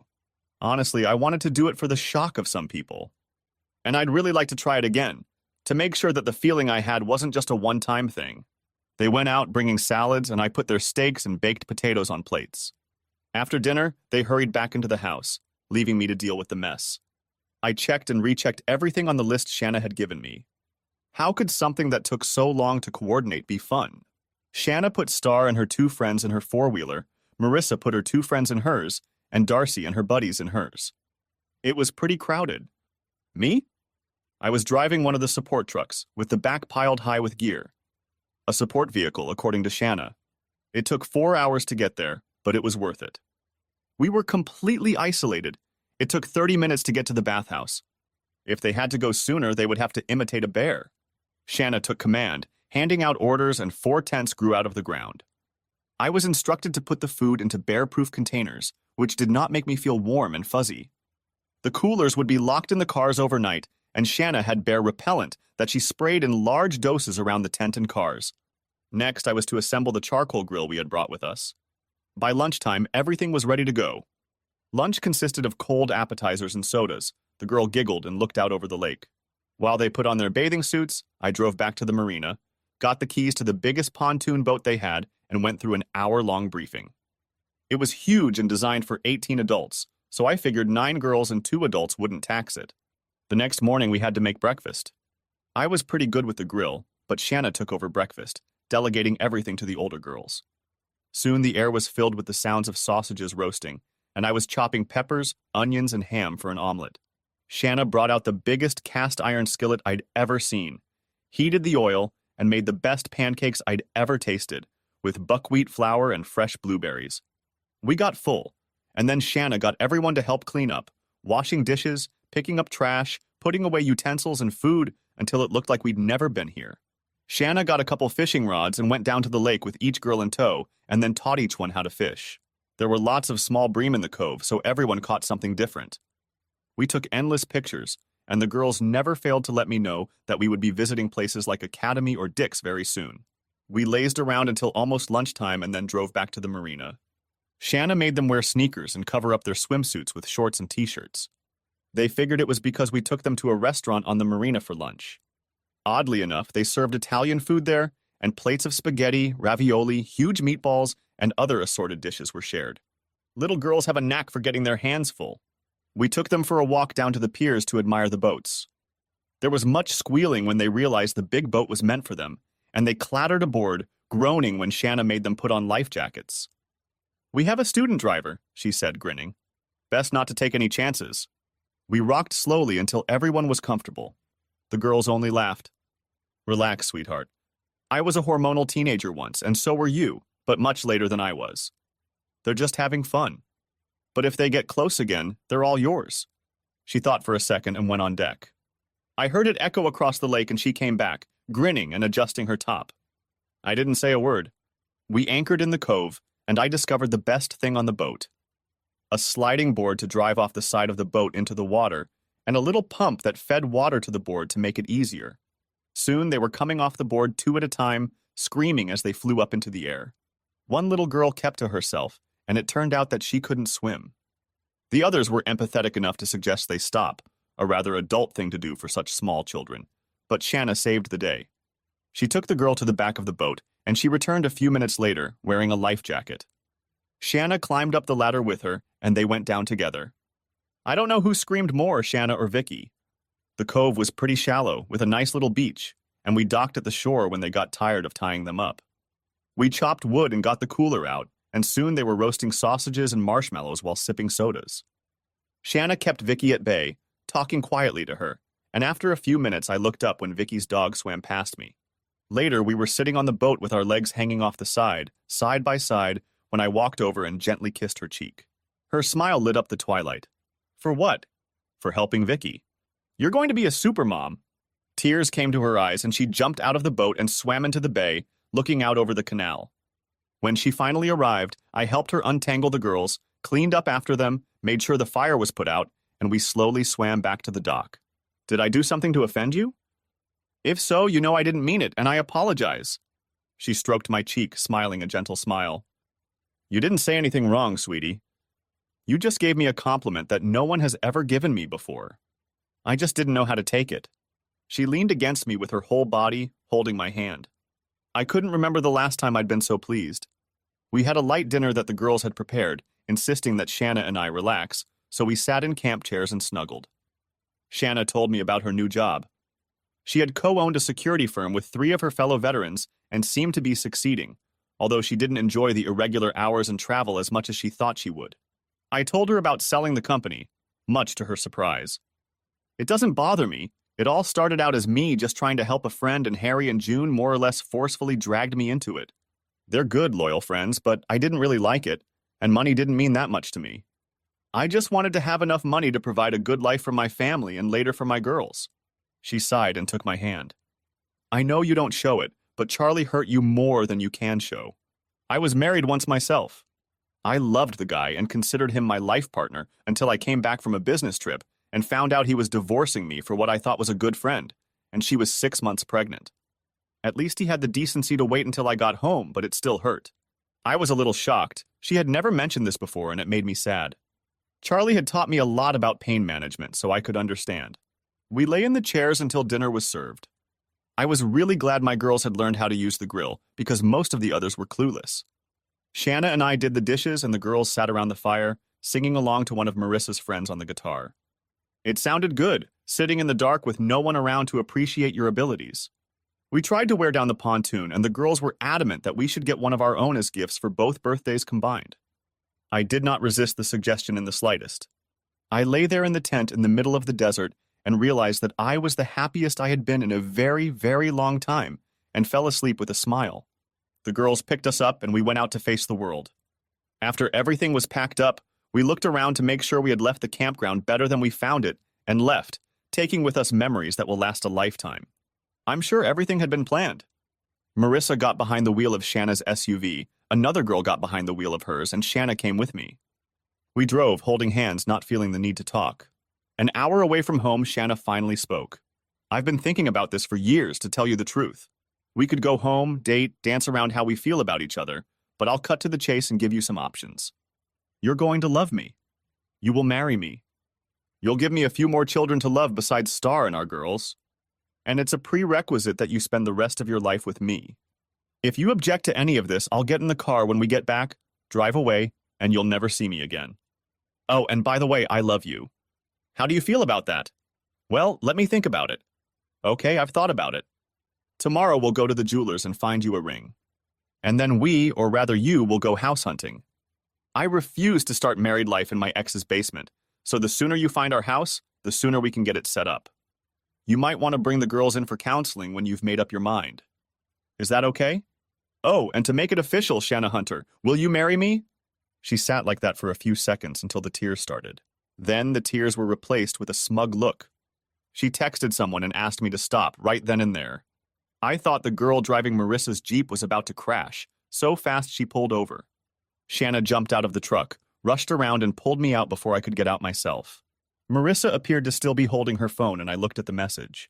Operation was a success. Great job, troops. I looked at her, and she grinned, blushing. Oops. You weren't supposed to see that, she said, hugging me again. I sighed as I closed my computer and thought about it. Today was my 60th birthday. It was my last day of work. I was retiring, I had made a lot of money, and it was time. Darcy turned out to be a cog in math and business, so she started working for Harry when she got her MBA, and 3 years ago she moved to him to learn the business from the ground up before taking over as global CEO. Marissa followed in my footsteps by getting an engineering degree and specializing in bridge construction, a career that has taken her around the world. She found a life partner and they adopted 2 little girls, my only grandchildren to date. Darcy was still married to her work, although she seemed to have become very close to an engineer she met through her sister. My musings were interrupted when my wife walked in with our twin daughters in her arms. They were graduating high school soon and had chosen different colleges, wanting to live apart for a change. Shanna was right, as always, when she told Charlie that we would have beautiful chocolate children. Shanna retired on our wedding day and took over running her company, then sold her share to the others when she found out she was pregnant. Our company was hardly their only client. Harry's empire became huge, and more than once it happened that information revealed to them changed business decisions significantly. She helped me gather the photos on the table, stopping at one of our wedding photos, the one of her with her fiancé. June, as matron of honor, and 9 bridesmaids, 3 16-year-olds, 3 13-year-olds, and 3 10-year-olds, all in floor-length dresses, elegant and beautiful, wearing dresses showing off combat boots, holding a sign. Operation successful. We were returning to our home on the lake, the same lake where we had vacationed all these years. There were 2 huge pontoons and a speedboat tied to the dock, and all the guys from that trip were frequent visitors, bringing their families and talking about Operation Lake, as they called it. I doubted we'd get much privacy, but that was the order of the day. What happened to Charlie? Not that I cared, other than how it would affect my children, but the house went to her. To say she wasn't happy would be a very fair statement, but she soon realized that her complaints were going unheeded and dismissed them. What really ticked her off was that there was a house for sale a block away from us, and Shanna decided that was where we would start our family. $500,000 later, she had a house that was written about in magazines. It had a full-size in-ground pool and hot tub, which we enjoyed until it was almost worn out the first year. Custody was never a problem because the girls were within walking distance of each house, although they preferred to stay with us most of the time, especially after their sisters were born. After all, they were almost grown by then. Charlie married twice more. The first one broke up after 2 years because, surprise, surprise, she was caught cheating. Luckily, she had the good sense to get a prenup, so she was protected. Just for fun, Brenda and Barb tracked down the wife and offered her a job. I heard they have the second house open and use the basement as a playroom, so maybe she got what she wanted all those years ago. We see her from time to time, but she's quiet, still harboring resentment. Time has not been as favorable to her as it could have been, and her age is taking its toll. Old habits die hard, I guess, and she still likes the mall better than the gym. Dad, hurry up. If we start now, we'll still have time to swim at the lake for an hour or 2. I grinned, picked up my box, and walked out with my family to start the best part of my life's journey. Thanks for watching. I hope you enjoyed it. So subscribe to my channel and watch the next video.